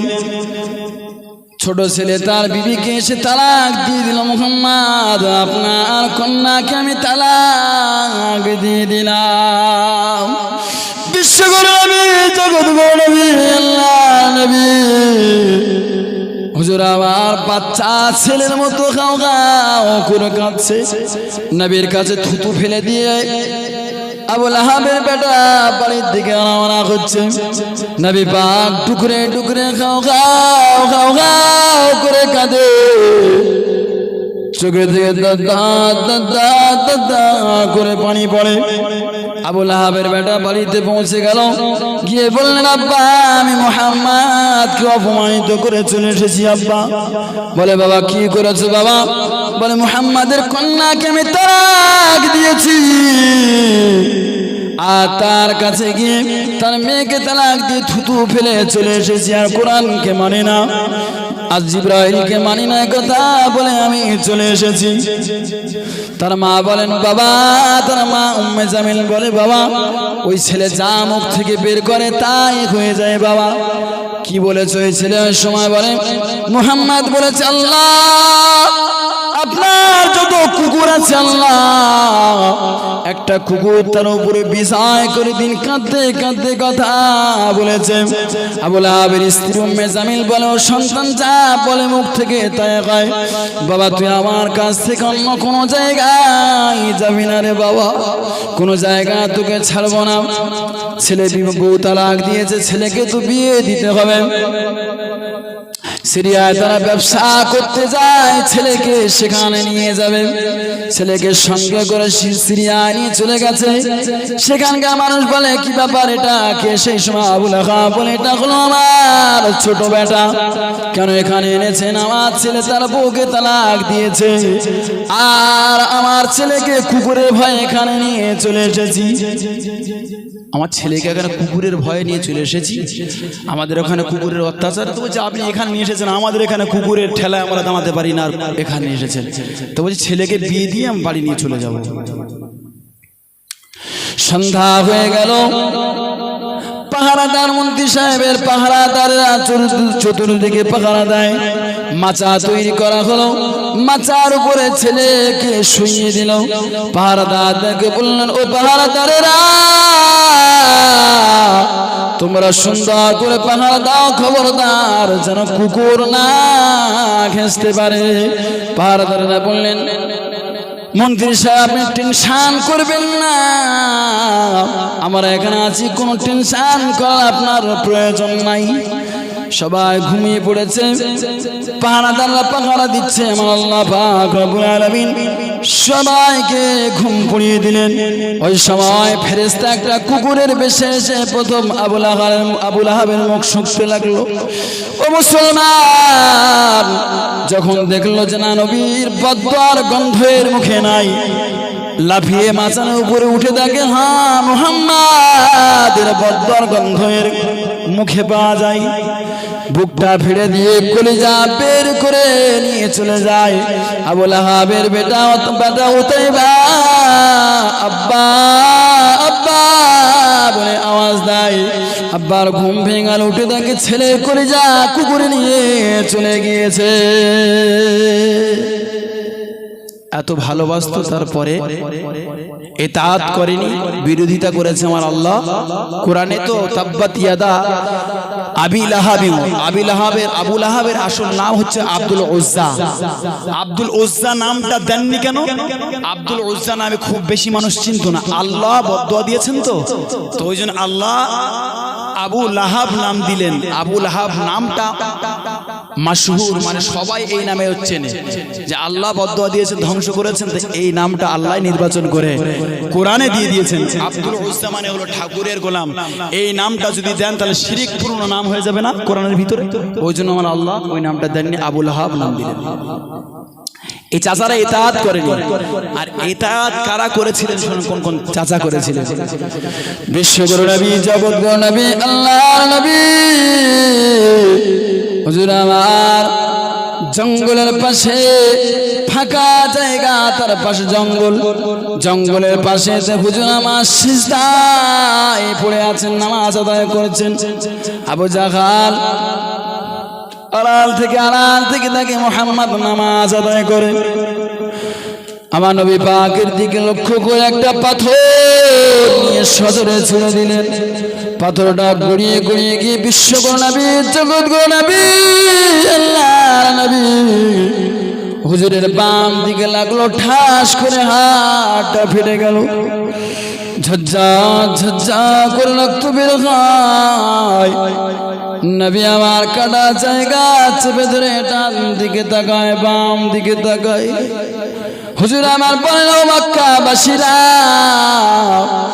তোমরা তো জানো আমি জীবনে মিথ্যা কথা আমি বলিনি গো, জীবনে আমানতের মাল আমি খেয়ানত করিনি, জীবনে কোনো মানুষের উপরে আমি জুলুম করিনি। নবী পাক কেমন মানুষ ছিলেন একটা ঘটনা আপনাদেরকে জানিয়ে দিই। হযরতে হালিমাতুস সাদিয়া রাদিয়াল্লাহু তাআলা আনহা নবী পাক লক্ষ্য করে বললেন, বড় যখন হলেন লক্ষ্য করে বললেন, ও বাবা মুহাম্মদ, তোমাকে আমি এতবার ছোটবেলায় বাম স্থানের দুধ খাওয়াতে চেয়েছিলাম বারংবার, বাবা কোনদিন তুমি কেন বাম স্থানের দুধ পান করনি বাবা? বিশ্বগুরু নবী, জগৎগুরু নবী, আল্লাহর নবী হুজুর আবার সময় বললেন, ও আমার আম্মা জান, আমি যদি আর একটা বাম স্থানের দুধ যদি পান করতাম, ও খাদ্যটা আমার ভাইয়ের জন্য আমার আল্লাহ হারাম করে দিতেন।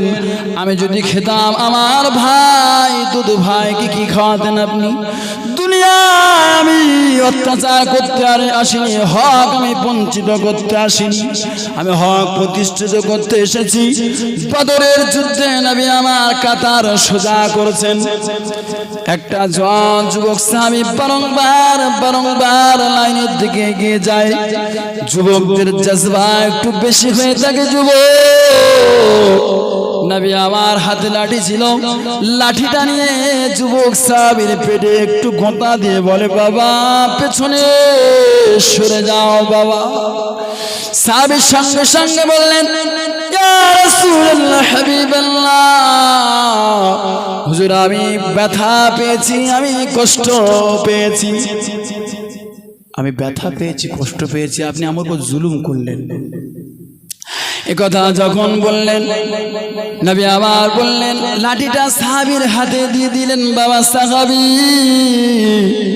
এই লাঠিটা নিয়ে যেমন করে আমি তোমাকে আঘাত করেছিলাম ওই রকম ভাবে আঘাত করে তুমি আদায় করে নাও। কিয়ামতের দিন আমাকে জালিম বলে যেন আল্লাহর দরবারে আসামি করো না বাবা।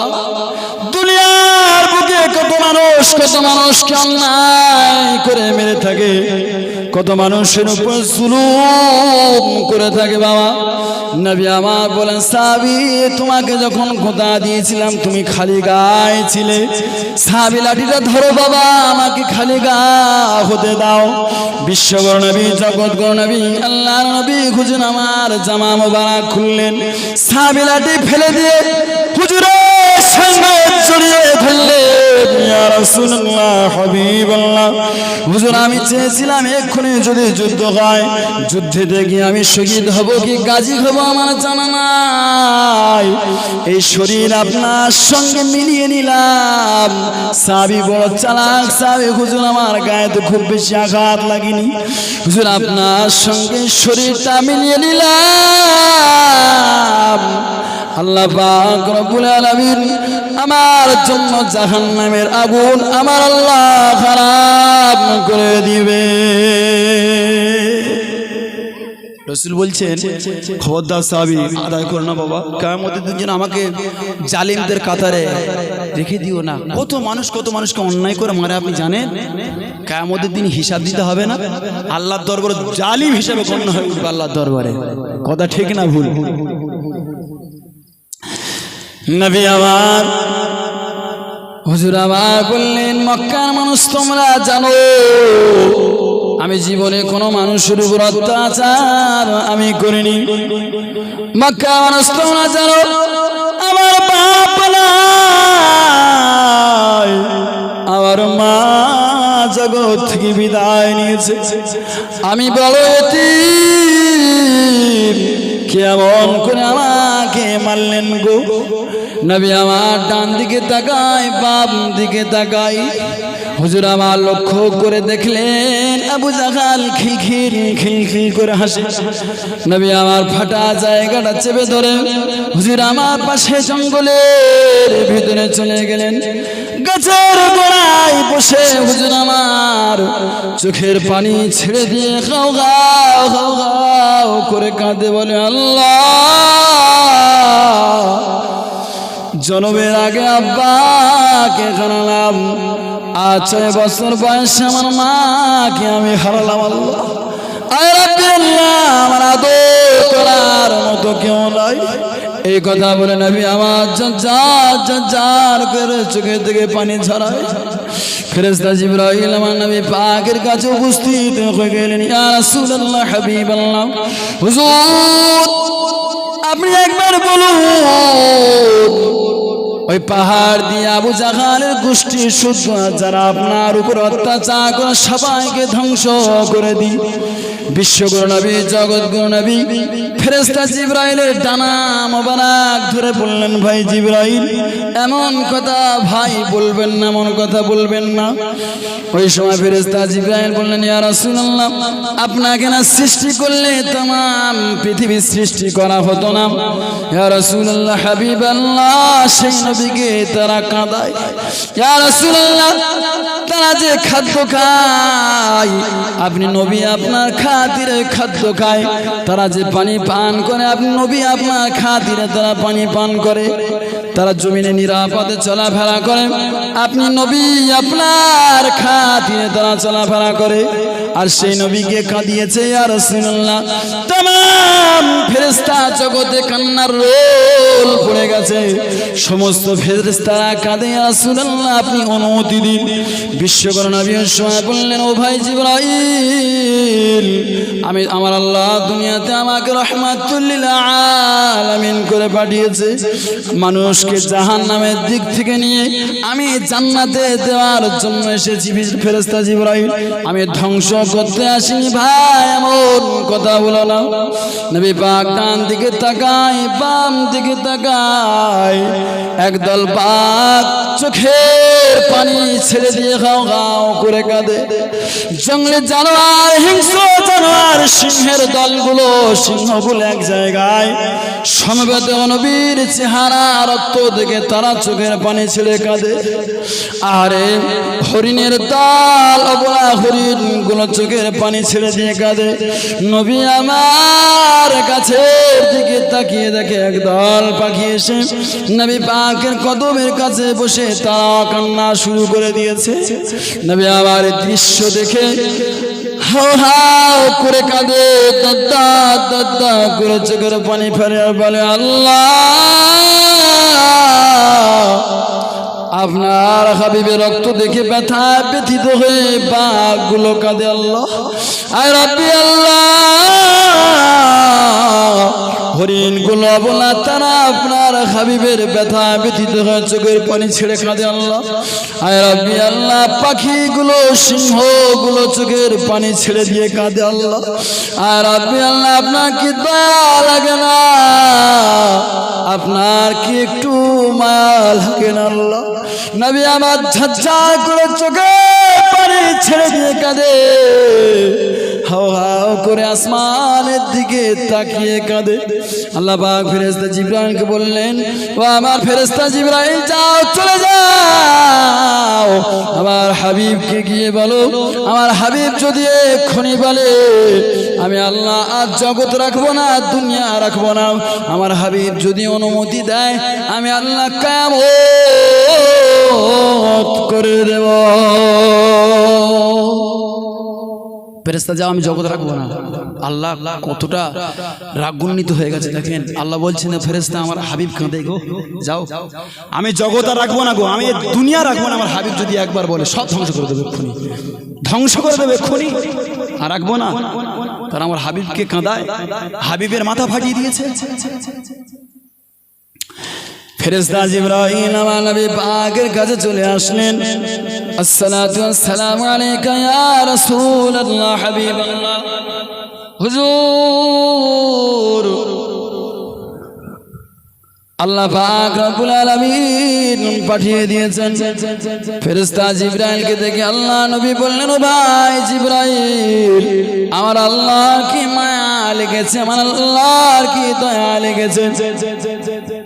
ফেরেশতা জিবরাইল বলে হ্যাঁ হ্যাঁ দয়া লেগেছে। আল্লাহ বলেছেন আমার আল্লাহ দুনিয়া আর রাখবেন না গো, আর জগৎ রাখবেন না, দুনিয়া আর রাখবেন না। আপনি যদি এক্ষুনি অনুমতি দেন, আপনি যদি এক্ষুনি বলেন আমার আল্লাহ কিয়ামত করে দেবেন। বিশ্বকর নবী, জগৎগুরু নবী, আল্লাহর নবী ওই সময় বললেন ও ভাই জিবরাইল, আমার রক্তের বিনিময়ে, চোখের পানির বিনিময়ে কি আল্লাহ পাক আমার গুনাহগার উম্মত উম্মতানিকে আমার আল্লাহ কি মাফ করবেন? ভাই জিবরাইল, জিবরাইল আমার নবী পাকের কাছে চলে আসলেন। রব্বুল আলামিন আল্লাহ পাক আপনার হাবিব তার রক্তের বিনিময়ে কি তার গুনাহগার উম্মত উম্মতানিদেরকে কি আপনি মাফ করে দেবেন? আমার আল্লাহ বললেন জিবরাইল চলে যাও, চলে যাও, আমার নবীকে বলে দাও হ্যাঁ হ্যাঁ কিয়ামতের দিন আমার নবী যে উম্মতের জন্য বলবে আমি আল্লাহ আযাব দেব না, আমি আল্লাহ মাফ করে দেব। একটু জোরে হবে না? রক্তের বিনিময়ে থেকে আল্লাহ আমার উম্মতকে মাফ করবেন? নবী মার খেলেন, বলতে পারতেন ধ্বংস করে দেন। নবী কেমন রহমাতুল লিল আলামিন, আমাদের মতো গোমড়া গোবিন্দ নয়, কি মানুষ ছিলেন তিনি, রহমাতুল লিল আলামিন। এত মার খেলেন, খেয়েও বললেন না আমার রক্তের বিনিময়ে কি আমার গুনাহগার উম্মত উম্মতানিকে আল্লাহ মাফ করবেন? এ কথা জিজ্ঞাসা করে আসেন। ফেরেশতা জিবরাইল নবী পাকের কাছে চলে আসলেন। ইয়া রাসূলুল্লাহ, হাবিবাল্লাহ, আল্লাহ পাক আপনার উম্মতকে আমার আল্লাহ মাফ করে দেবেন। হরিণের দলগুলো ওই জায়গা বসে বসে তারা কাঁদে, বাঘগুলো কাঁদে, সিংহ জানোয়ার সিংহগুলো কাঁদে, পাখিগুলো কাঁদে।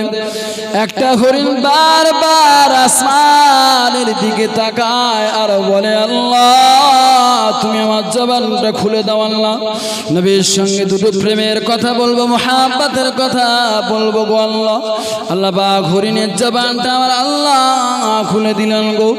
হরিণের সময় সবার মাঝখানে গিয়ে বক্তব্য দেওয়া শুরু করলো। ও বাঘের দলেরা তোমরা কাঁদো, আর নবীর গায়ে থেকে রক্তগুলো বের হয়ে যায়। ও হরিণের দলেরা তোমরা কাঁদো, ও সিংহের দলেরা তোমরা কাঁদো, পাখির দলেরা তোমরা এমন করে রনাজানি করছো, কাঁদছো, আর নবী পাকের গায়ে থেকে রক্তগুলো বের হয়ে জমিনটা লাল হয়ে যাচ্ছে। আর কেমন আছে ও কেমন আছো? নবী পাকের চাচা আমির হামজাকে একটু খবর দাও। আমির হামজা নবীর চাচা হওয়ার কারণে হিংস্র জানোয়াররা চেনে, সবাই তাকে চেনে নবীর চাচা হওয়ার কারণে। ওই নবীর আশেক যদি আমরা হতে পারি, तमाम ফেরেশতারা আমাদের চিনবে না, চিনবে না বাবা? কথা বলেন, কথা বলেন। আল্লাহ রসুলের আশেক যদি আমরা হতে পারি, সমস্ত ফেরেশতারা কি আমাদের চিনবে না, চিনবে না? কথা বলেন। সবাই চিনবে। নবীর সুন্নাত অনুযায়ী যদি চলতে পারি, ইত্তেবা অনুসরণ যদি করতে পারি, তাহলে কিয়ামতের দিন সমস্ত আযাব গজব থেকে আল্লাহ আমাদের মাফ করে দেবেন বাবা। ইত্তেবা অনুসরণ যদি করতে পারি, আল্লাহ মাফ করে দেবেন। একটা হরিণী, দুটো ছোট ছোট বাচ্চা আছে বাবাজি। ওই হরিণীটি সবার মাঝখানে গিয়ে আল্লাহর কাছে বলে, আল্লাহ আপনি আমার জবানটা খুলে দিন আল্লাহ।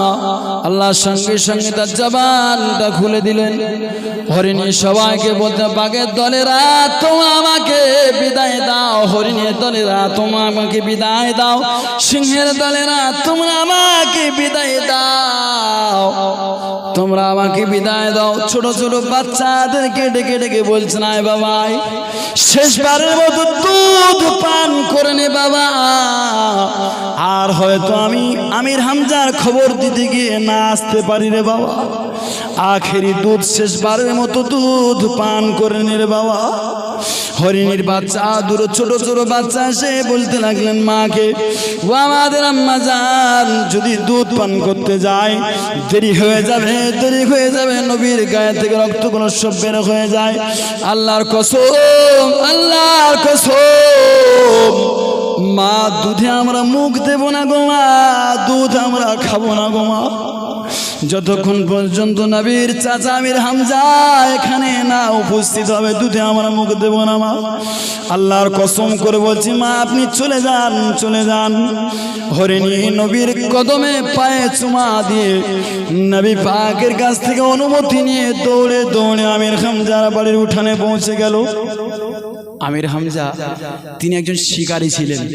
তিনি বাড়িতে হরিণের আপনার ঘোড়ার পিঠের উপরে উঠবেন, তীর আর ধনুক নিয়ে কি করবেন, হরিণ মারার জন্য জঙ্গলে যাচ্ছে। যেই দেখলেন যে হরিণ আমার উঠানে এসে দাঁড়িয়েছে, অবাক হয়ে গেলেন। ধনুকটা, এই তীরটা নিয়ে ধনুকের ভিতরে দিয়ে মারার জন্য এম করছেন, আঁচ করছেন। হরিণের জবানটা আমার আল্লাহ খুলে দিলেন। হরিণী মানুষের মতো কথা বলতে লাগলেন, ও আমির হামজা রে,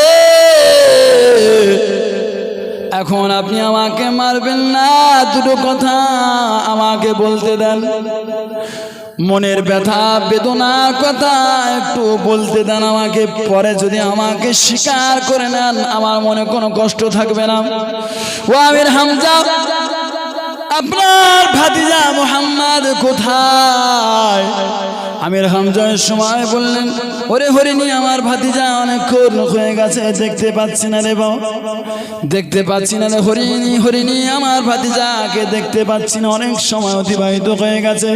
হরিণী ওই সময় বলেন, আমির হামজারে আপনার ভাতিজা মুহাম্মাদের মাথাটা আবু জাহাল ফাটিয়ে দিয়েছে, মাথাটা ফাটিয়ে দিয়েছে। মাথার রক্তেতে জঙ্গলের জমিনটা লালে লাল হয়ে গেছে। খবর রেখেছেন, বলে কোন দিকে গেছে? ওই অমুক জঙ্গলে, সই জঙ্গলে, ওই দেখা যায় ওই জঙ্গলে। হরিণী আমির হামজাকে লক্ষ্য করে বলেন, আমির হামজা এবার আমাকে আপনি স্বীকার করে নিন, আমার মনে আর কোনো দুঃখ আর থাকবে না, কোনো বেদনা, আমার দুঃখ কোনো বেদনা আর থাকবে না, এখন আমাকে স্বীকার করে নিন। আমির হামজা সময় বললেন, ওরে হরিণী চলে যা, চলে যা, আগে বিচার করব, তারপর আমার ভাতিজাকে নিয়ে আসবো। আমির হামজা ঘোড়ার পিঠের উপরে উঠলেন, উঠে আবু জাহালের বাড়ির দরওয়াজার কাছে গিয়ে দাঁড়ালেন, ডাক দিতে লাগলেন, ওরে আবু জাহাল কই রে?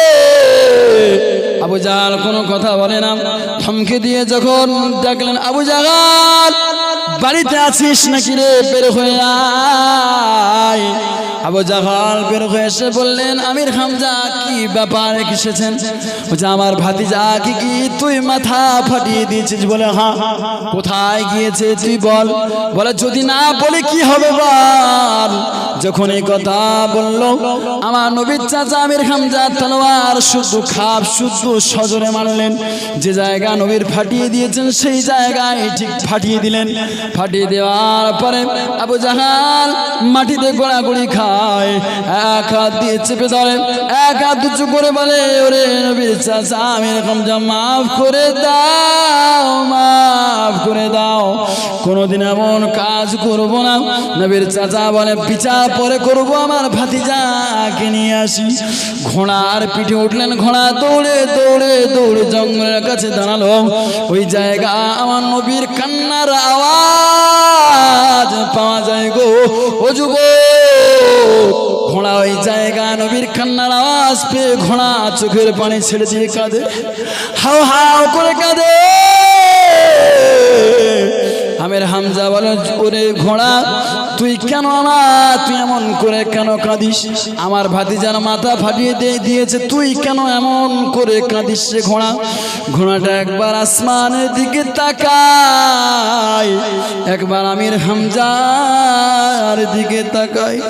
আমার আল্লাহ পাক রব্বুল আলামিন ঘোড়ার জবানটা আমার আল্লাহ খুলে দিলে। ঘোড়ার সঙ্গে সঙ্গে বলতে লাগলেন, ওরে আমির হামজা শুধু নবী, তোদের নবী তা নাই, ঘোড়া মাখলুকাতের সবার নবী। নবীকে না সৃষ্টি করলে আসমান সৃষ্টি করা হতো না রে, জমিন সৃষ্টি করা হতো না, মাখলুকাতের কিছু সৃষ্টি করা হতো না রে। সে নবীর মাথা ফাটিয়ে দিয়েছে, তোরা কিছু এখনো করলি না রে। নবীর কান্নার আওয়াজ পেয়ে আমার বড় ব্যথা লেগেছে, বড় দুঃখ লেগেছে। ওই সময় আমির হামজা বলে, ঘোড়া তোর কাছে ওয়াদা করলাম, জীবনে যতদিন বেঁচে থাকবো কোনোদিন কারো লোম পর্যন্ত আমার ভাতিজার গায়ে লাগতে দেব না। ঘোড়া এখানে দাঁড়া, আমি যাই। নবী পাক চাচা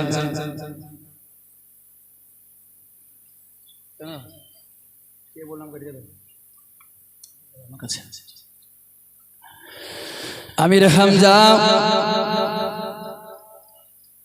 জঙ্গলের ভিতরে যখন ঢুকে গেল, বেশ কিছুটা তফাৎ, ওই জায়গা থেকে দৌড়ে আমার নবী পাক দৌড়ে চাচাকে সে পাজা মেরে ধরে খাও খাও করে কাঁদে, ও আমার চাচা যান, আজ আজ থেকে ওয়াদা করুন চাচা, আমার আব্বা দুনিয়াতে নাই, আমার মা দুনিয়াতে নাই, আমার আদর করার মতো কেউ নাই গো চাচা। আপনি আজ থেকে ওয়াদা করেন আমার আব্বার দায়িত্বটা আপনি কি পালন করবেন। ওই সময় আমির হামজা ভাতিজা মুহাম্মদকে ভালো করে পাজা করে ধরে নিলেন, বললেন বাবা মুহাম্মদ আজ থেকে ওয়াদা করলাম যতদিন জীবিত থাকবো রে বাবা, তোর আব্বার মতো আমি তোর আব্বার দায়িত্ব পালন করব। নবী পাককে নিয়ে চলে আসলেন, আমির হামজা সামনে বসলেন ঘোড়ার। আরে কোনোদিন ঘোড়া বসে না, ঘোড়া খায় দাঁড়িয়ে দাঁড়িয়ে, ঘুমায় দাঁড়িয়ে দাঁড়িয়ে, ঘোড়া ঘুমায় দাঁড়িয়ে দাঁড়িয়ে। সেই ঘোড়া নবী পাক অসুস্থ নবীকে দেখে ঘোড়া মাটিতে বসে গেল। আমির হামজা আগে বসলেন, নবী পাক পেছনে বসলেন। আমির হামজা বলল ঘোড়া চল বাড়িতে, চল বাড়িতে চল, এতক্ষণ আমার ভাতিজার জন্য কাঁদছিলিস, এখন বাড়িতে চল, বাড়িতে চল, বাড়িতে চল। ঘোড়ার মাটি থেকে ওঠে না, সজোরে চাবুক দিয়ে মারলেন আমির হামজা, ঘোড়া বাড়িতে চল। ঘোড়া মাটি থেকে ওঠে না, নবী পাকের বড় দয়া লেগে গেল। আরে সজোরে চাবুক যখন মারলেন আমির হামজা, চামড়া ফেটে রক্ত বের হতে লাগলো। ঘোড়া মাটি থেকে ওঠে না, ঘোড়া মাটি থেকে উঠছে না। সে এতক্ষণ আমার ভাতিজার জন্য কাঁদছিলিস, চোখের পানি ছেড়ে দিই, তখন চল বাড়ির দিকে চল, বাড়ির দিকে চল। ঘোড়া ওঠে না, সজোরে মারলেন চাবুক, রক্ত বের হয়, চামড়া ফেটে গিয়ে ঝরঝর করে ঘোড়ার রক্ত বের হয়। নবীর বড় দয়া লেগে গেছে, নবীর বড় মায়া লেগে গেছে গো। নবী পাক বলছেন চাচা, ঘোড়াকে মারতে মারতে যদি মেরেও ফেলেন চাচা, ঘোড়াকে তুলতে পারবেন না মাটি থেকে। জোরে বলুন, ঘোড়াকে মাটি থেকে তুলতে পারবেন না। আমির হামজা ভাতিজাকে ডেকে বললেন বাবা মুহাম্মদ, কারণটাকে একটু জানিয়ে দাও বাবা। নবী আমার বললেন আমার চাচা যান, ঘোড়াকে এই জন্য মাটি থেকে তুলতে পারবেন না, আমি হলাম সব বাদশার বাদশাহ, সব নবীদের ইমাম, আমি মুহাম্মদুর রাসূলুল্লাহ। আমি যদি তোমার পেছনে বসি গো চাচা, ঘোড়াকে মারতে মারতে যদি মেরে ফেলে, ঘোড়া মাটি থেকে উঠবে না, চিল্লে হবে না। নবী পাক মাটিতে যখন নামলেন ঘোড়া থেকে, ঘোড়া আবার নবী পাকে দুপায় টপ টপ টপ টপ করে চুমা দিতে লাগলো। নবী পাক ঘোড়ার উপরে বসলেন, আর আমির হামজা পেছনে বসলেন। ঘোড়া সঙ্গে সঙ্গে উঠে দৌড়ে দৌড়ে আমির হামজার বাড়িতে পৌঁছে গেল। নবী আমার কাটা জায়গায় ফাটা জায়গার চিকিৎসা করছেন। ফেরেশতা জিবরাইল বললেন ইয়া রাসূলুল্লাহ হাবিবাল্লাহ, হুজুর আপনার থুতু মোবারক লাগিয়ে দেন, লাগিয়ে দেন। থুতু লাগিয়ে দিলে থুতুর বরকতে আমার আল্লাহ ঘোড়ার কাটা জায়গা সঙ্গে সঙ্গে ভালো করে দেবেন। নবী আমার গাল থেকে থুতু নিয়ে, থুতু মোবারক নিয়ে ফাটা কাটা জায়গায় লাগিয়ে দিলেন। সঙ্গে সঙ্গে আমার আল্লাহ ঘোড়ার ফাটা জায়গা, কাটা জায়গা আমার আল্লাহ ভালো করে দিলেন। আল্লাহুম্মা, কতক্ষণ হয়েছে?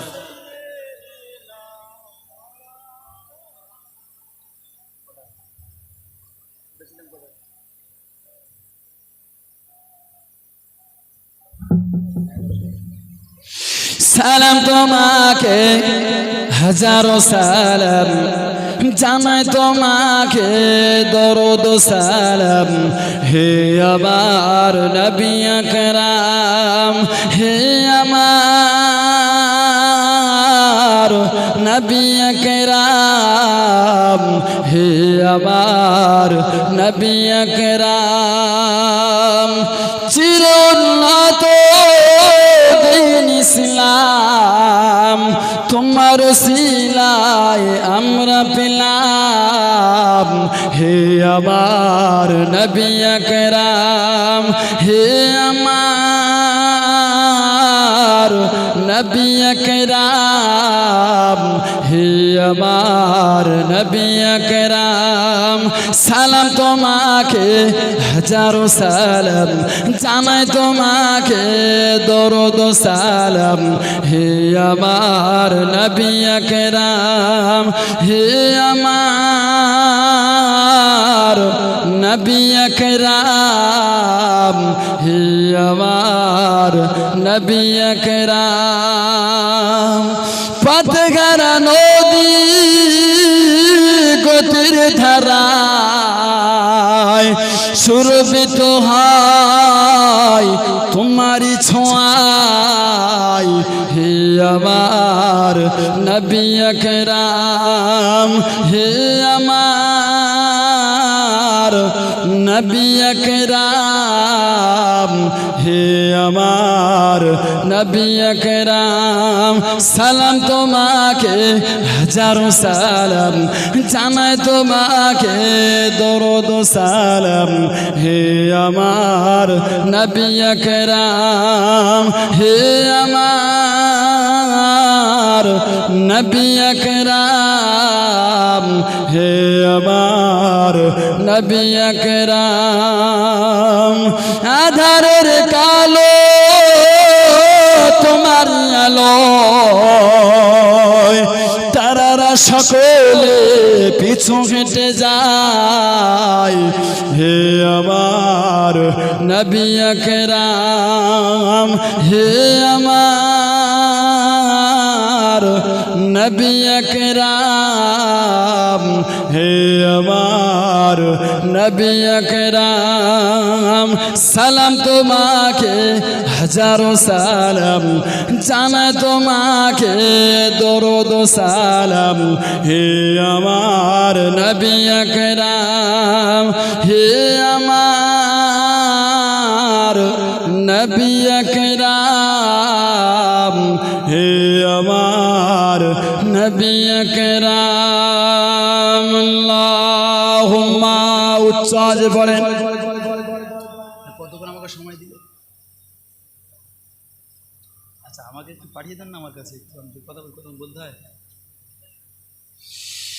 মাওলানা মুহাম্মদ আলা আলি।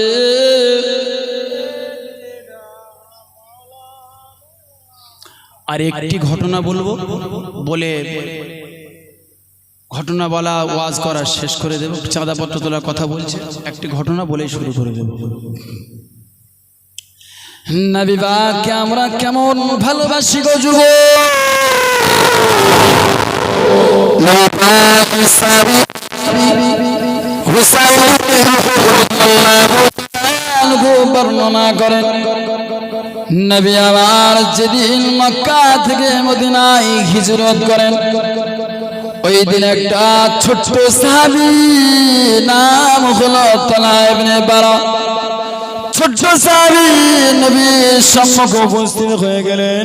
ইয়া রাসূলুল্লাহ, হাবিবাল্লাহ, হুজুর, আমি আমার আব্বা চাইতে আপনাকে বেশি ভালোবাসি, আমার মাকে আপনাকে বেশি ভালোবাসি। ইয়া রাসূলুল্লাহ, আমার আহাল বর্গ আত্মীয় স্বজন আমি সবার চাইতে আপনাকে ভালোবাসি।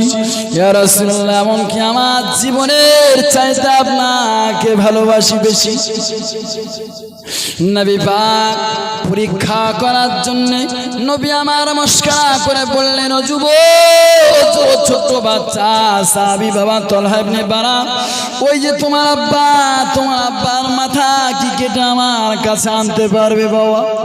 ছোট্ট সাহাবী নবীর কথা শোনার পরে দৌড়ে দৌড়ে যাচ্ছেন, আব্বার মাথা কেটে নবীর কদম মোবারকে আসবেন। নবী পাক সময় বললেন, ও বাচ্চা ছেলে তালহা, থেমে যা, থেমে যা, থেমে যা, চলে আয়, চলে আয়। আমি পরীক্ষা নেওয়ার জন্য এটা বলেছিলাম। জগতে আমি এমন কাজ করতে আসিনি রে, এমন কাজ করতে আসিনি, পরীক্ষা নেওয়ার জন্য আমি একটু মস্করা করে কথা তোকে বলেছিলাম রে। ছোট্ট সাহাবী রাসূলের কাছে ফিরে আসলেন। ফিরে এসে রাসূল বললেন, রাসূল দেখে অবাক হয়ে গেলেন, এতটুকু ছেলে তার এত ভালোবাসা আমার প্রতি।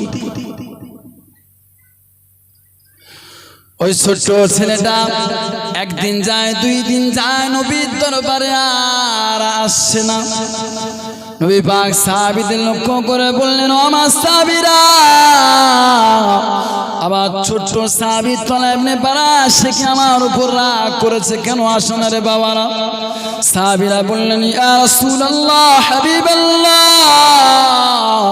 আপনার ছোট্ট সাহাবী রোগাক্রান্ত হয়েছেন, ওই জন্য আসছেন না, শরীর বড় অসুস্থ। বিশ্বগুরু নবী, জগৎগুরু নবী আর থাকতে পারলেন না। হুজুর আমার ওই রাতে অন্ধকারে ছোট্ট সাহাবীর বাড়িতে ছুটে ছুটে ছুটে ছুটে যাচ্ছেন। শীতের সময় কিতাবের বর্ণনা এসেছে, কঠিন শীত এবং টপ টপ করে পানি হচ্ছে এবং কুয়াশা। নবী পানিকে পানি মনে করলেন না, বৃষ্টিকে বৃষ্টি মনে করলেন না, নবী আমার ঠান্ডাকে ঠান্ডা মনে করলেন না, কুয়াশাকে কুয়াশা মনে করলেন না। সাহাবীর বাড়িতে রাসূলুল্লাহ পৌঁছে গেলেন। আসসালামু আলাইকুম ইয়া আহলাল বাইত, ঘরওয়ালাদের সালাম দিলেন। নবী সাহাবী তলা ইবনে বারার আব্বা আম্মা বেরিয়ে আসলেন। আল্লাহ নবী বললেন, তলা ইবনে বারার আব্বা, তলা ইবনে বারার মা, আমার মুহাব্বতের সাহাবী, আমি যাকে কলিজা দিয়ে ভালোবাসি, আমার সাহাবী কোথায়, আমাকে একটু দেখিয়ে দাও।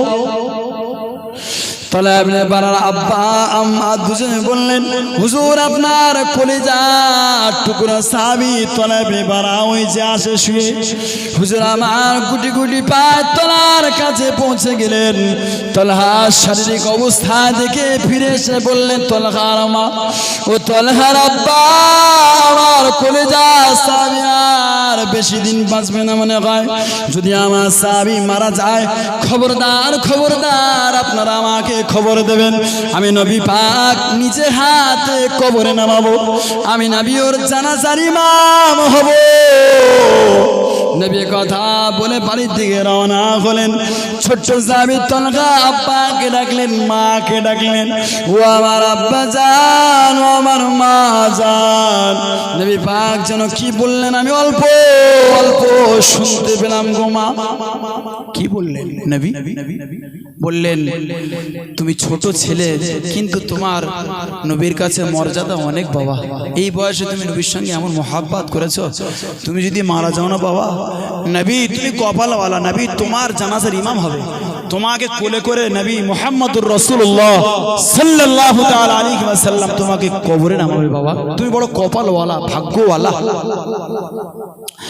নবীর ছোট্ট সাহাবী তলহা ইবনে বারা বলছেন, মা, ও আমার আব্বা জান, আমি আজকে আপনাদেরকে বলে গেলাম, আমি ওসিয়াত করে গেলাম, আব্বা ও আমার মা, খবরদার আমি মারা গেলে নবী আমার বাড়িতে যেন না আসেন। কথা বুঝতে পারেন? রাসূল বললেন, খবরদার আমাকে খবর দেবে ইন্তেকাল করলে। আর সাহাবী বলছেন, না না, আমি ইন্তেকাল করলে যেন মুহাম্মদুর রাসূলুল্লাহ, আমার হাবিব, আমার রাসূল যেন আমার বাড়িতে না আসে আমার জানাজাতে। তলহা ইবনে বারার আব্বা, তলহা ইবনে বারার মা ধমক দিয়ে বলে, ওরে কপাল পোড়া, এমন কথা কেন বলিস রে বাবা, তোর কপাল তো পুড়ে যাবে কেন রে, এমন কথা তুই বলিস রে বাবা, এমন কথা বললি না রে। ওরে বাবা, এমন কথা তুই বলবি না কেন, এমন কথা বলিস রে বাবা, তুমি বড় ভাগ্যওয়ালা বাবা, এমন কথা কেন বলো। সবার মনের আশা, সবার মনের আকাঙ্ক্ষা থাকে বিশ্বগুরু নবী, জগৎগুরু নবী, আল্লাহর নবী আমার জানাজার ইমাম হবেন, আর তুমি উল্টো কথা কেন এমন করে বলছো বাবা? তলহা ইবনে বারা, সবার ইচ্ছা যে নবী আমার জানাজার ইমাম হবেন, আর তুমি বলছো আমার জানাজার ইমামতি নবী না আসে, আমি ওসিয়ত করে যাচ্ছি। ওসিয়ত মানে কি? ওসিয়ত মানে কি? ফরজ। ওসিয়ত মানে কি? ফরজ। কথা বলে না, ঘুমিয়ে আছেন নাকি? ঘুমিয়ে আছেন? আমি তো অবাক আপনাদের দেখি, কোনো রব দিচ্ছেন না। এবার ছেড়ে দেবো। ওয়াজ কি অসুবিধা হচ্ছে আপনাদের শুনতে? ছেড়ে দেবো, বেশিক্ষণ করবো না। তালহা ইবনে বারা আব্বা আম্মাকে ডেকে বললেন, ও আমার আব্বা, ও আমার মা, মনে বড় আশা ছিল যে আমার নবী আমার জানাজার ইমাম হবেন, আমিও চাই নবী আমার কোলে করে নিয়ে কবরে নামাবেন। আমি এটা আমার মনের আশা, আমিও এটা চেয়েছিলাম মা। কিন্তু নবী আমার, আমি যদি ইন্তেকাল করে যাই রাতের বেলা, নবী আমার বাড়িতে আসবেন। নবীর বাড়ি, নবী যে জায়গা থাকেন সেখান থেকে আমার বাড়ি পর্যন্ত কিছু ইহুদির বাস আছে, ইহুদিরা বাস করে। নবী আমার যদি রাতের অন্ধকারে হেঁটে হেঁটে আসেন, কাফেরেরা বেঈমানেরা আমার নবীকে আক্রমণ করবে। আমার নবী পাককে যদি আক্রমণ করে, নবী যদি শহীদ হয়ে যায়, আমি তালহা ইবনে বারা কবরে আমি শান্তিতে থাকতে পারবো না গো মা। এই জন্য আমি মানা করলাম। রাতের বেলা সাহাবী তালহা ইবনে বারা ইন্তেকাল হয়ে গেলেন। নবী পাককে ডাকা হলো না গো যুবক। তালহা ইবনে বারার আব্বা আর আহাল বর্গ পাড়া প্রতিবেশী সবাই মিলে দাফন করে দিলেন। সকাল যখন হয়ে গেল, সাহাবীরা একে একে আমার নবী পাকের দরবারে উপস্থিত হয়ে গেলেন। সাহাবীরা বলতে লাগলেন, ইয়া রাসূলুল্লাহ, হাবিবাল্লাহ, আপনার কলিজা ছেঁড়া সাহাবী ইন্তেকাল হয়ে গেছে, ইন্তেকাল হয়ে গেছে, দাফন করা হয়ে গেছে। হুজুর অবাক চমকে উঠলেন। দাফন করা হয়ে গেছে মানে? আমি বলে আসলাম আমি নবী তার জানাজার ইমাম হব, আমি নবী তার কবরে নামাবো, আর আমাকে না জানিয়ে তোমরা তাকে দাফন করে দিলে। তালহা ইবনে বারার আব্বা উপস্থিত ছিলেন, বললেন, ইয়া রাসূলুল্লাহ, হাবিবাল্লাহ, আমরাও চেয়েছিলাম, আপনার সাহাবীও চেয়েছিলেন, কিন্তু আপনার সাহাবী যে কথা বলে গেলেন, আমার বাড়ি আর আপনার বাড়ি থেকে মাঝখানে কিছু ইহুদির বাড়ি আছে।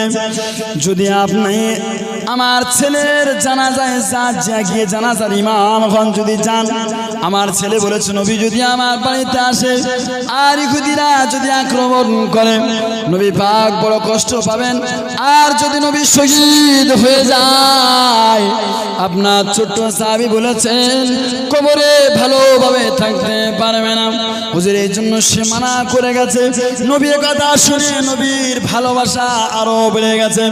হুজুর আমার দৌড়ে দৌড়ে সাহাবীদের নিয়ে, হুজুর আমার দৌড়ে দৌড়ে সাহাবী তালহা ইবনে বারার কবরের কাছে পৌঁছে গেলে হাত দুটো তুলে আল্লাহর কাছে দোয়া করে, আল্লাহ,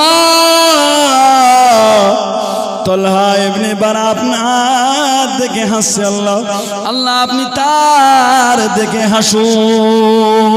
জোরে বলুন, আর জোরে বলুন, নারে তাকবীর, নারে তাকবীর। কতটা ভালোবেসেছিলেন নবীকে, কত মুহাব্বত করেছিলেন। আরো আলোচনা করার ছিল বাবা, সংক্ষিপ্ত সময় যা আলাপ আলোচনা করলাম, ভুল যা বলেছি আল্লাহ আমাদের অন্তর থেকে মিটিয়ে দিক, বলি আল্লাহুম্মা আমিন। সঠিক যা বলেছি নবীর ইতাআত অনুসরণ অনুকরণ করে চলার তৌফিক আল্লাহ আমাদের দান করুন। একটা কথা ভেবে রাখবেন, আমাদের সন্তান যদি বেঈমানদের অনুসরণ করে, আমাদের বিবিরা তাদের বিয়ে হয়ে যাওয়ার পরে তারা নায়িকারা কি পরেছে তাই পরে ঘুরছে, বউকে নিয়ে বাইকের পেছনে এমন ড্রেস পরিয়ে ঘোরাচ্ছে, অবাক হয়ে যাবেন, তার দিকে তাকানো যাবে না, হিসাব দেবেন না, মরবেন না, কবরে যাবেন না, আপনাকে বুঝিয়ে দেবে সেই সময়। 4 দিনের দুনিয়া করতে এসে বিবি বেপরদায় বাচ্চাকে এমন ড্রেস কিনে দেন, তার দিকে তাকানো যায় না। ছেলেরা বেঈমানদের অনুসরণ করে চলছে। একবার তো আপনি মানা করলেন না, একদিনের তর তো আপনি বললেন না যে ভাত দেবো না, তোর ভাত বন্ধ। এতটুকু ছেলেগুলো এই দিকে পাশের চুলগুলো সব কেটে ছোট্ট ছোট্ট করে মাঝখানের চুলগুলো বড় বড় করে ঘুরছে। এইরকম চুল কাটা হলো হারাম, হারাম, হারাম। আপনার ছেলে হারাম কাজ করছে, আপনি কিছু বলছেন না, আপনি ছাড় পাবেন? কখনো না। আপনার ভ্রান্ত ধারণা। ওই নবীর অনুসরণ অনুকরণ সুন্নাত অনুযায়ী আমল করার তৌফিক ইনায়াত করুন প্রত্যেক বলে আল্লাহুম্মা আমিন। আচ্ছা, এই মজলিস কায়েম করতে গেলে খরচ আছে না নেই বলেন?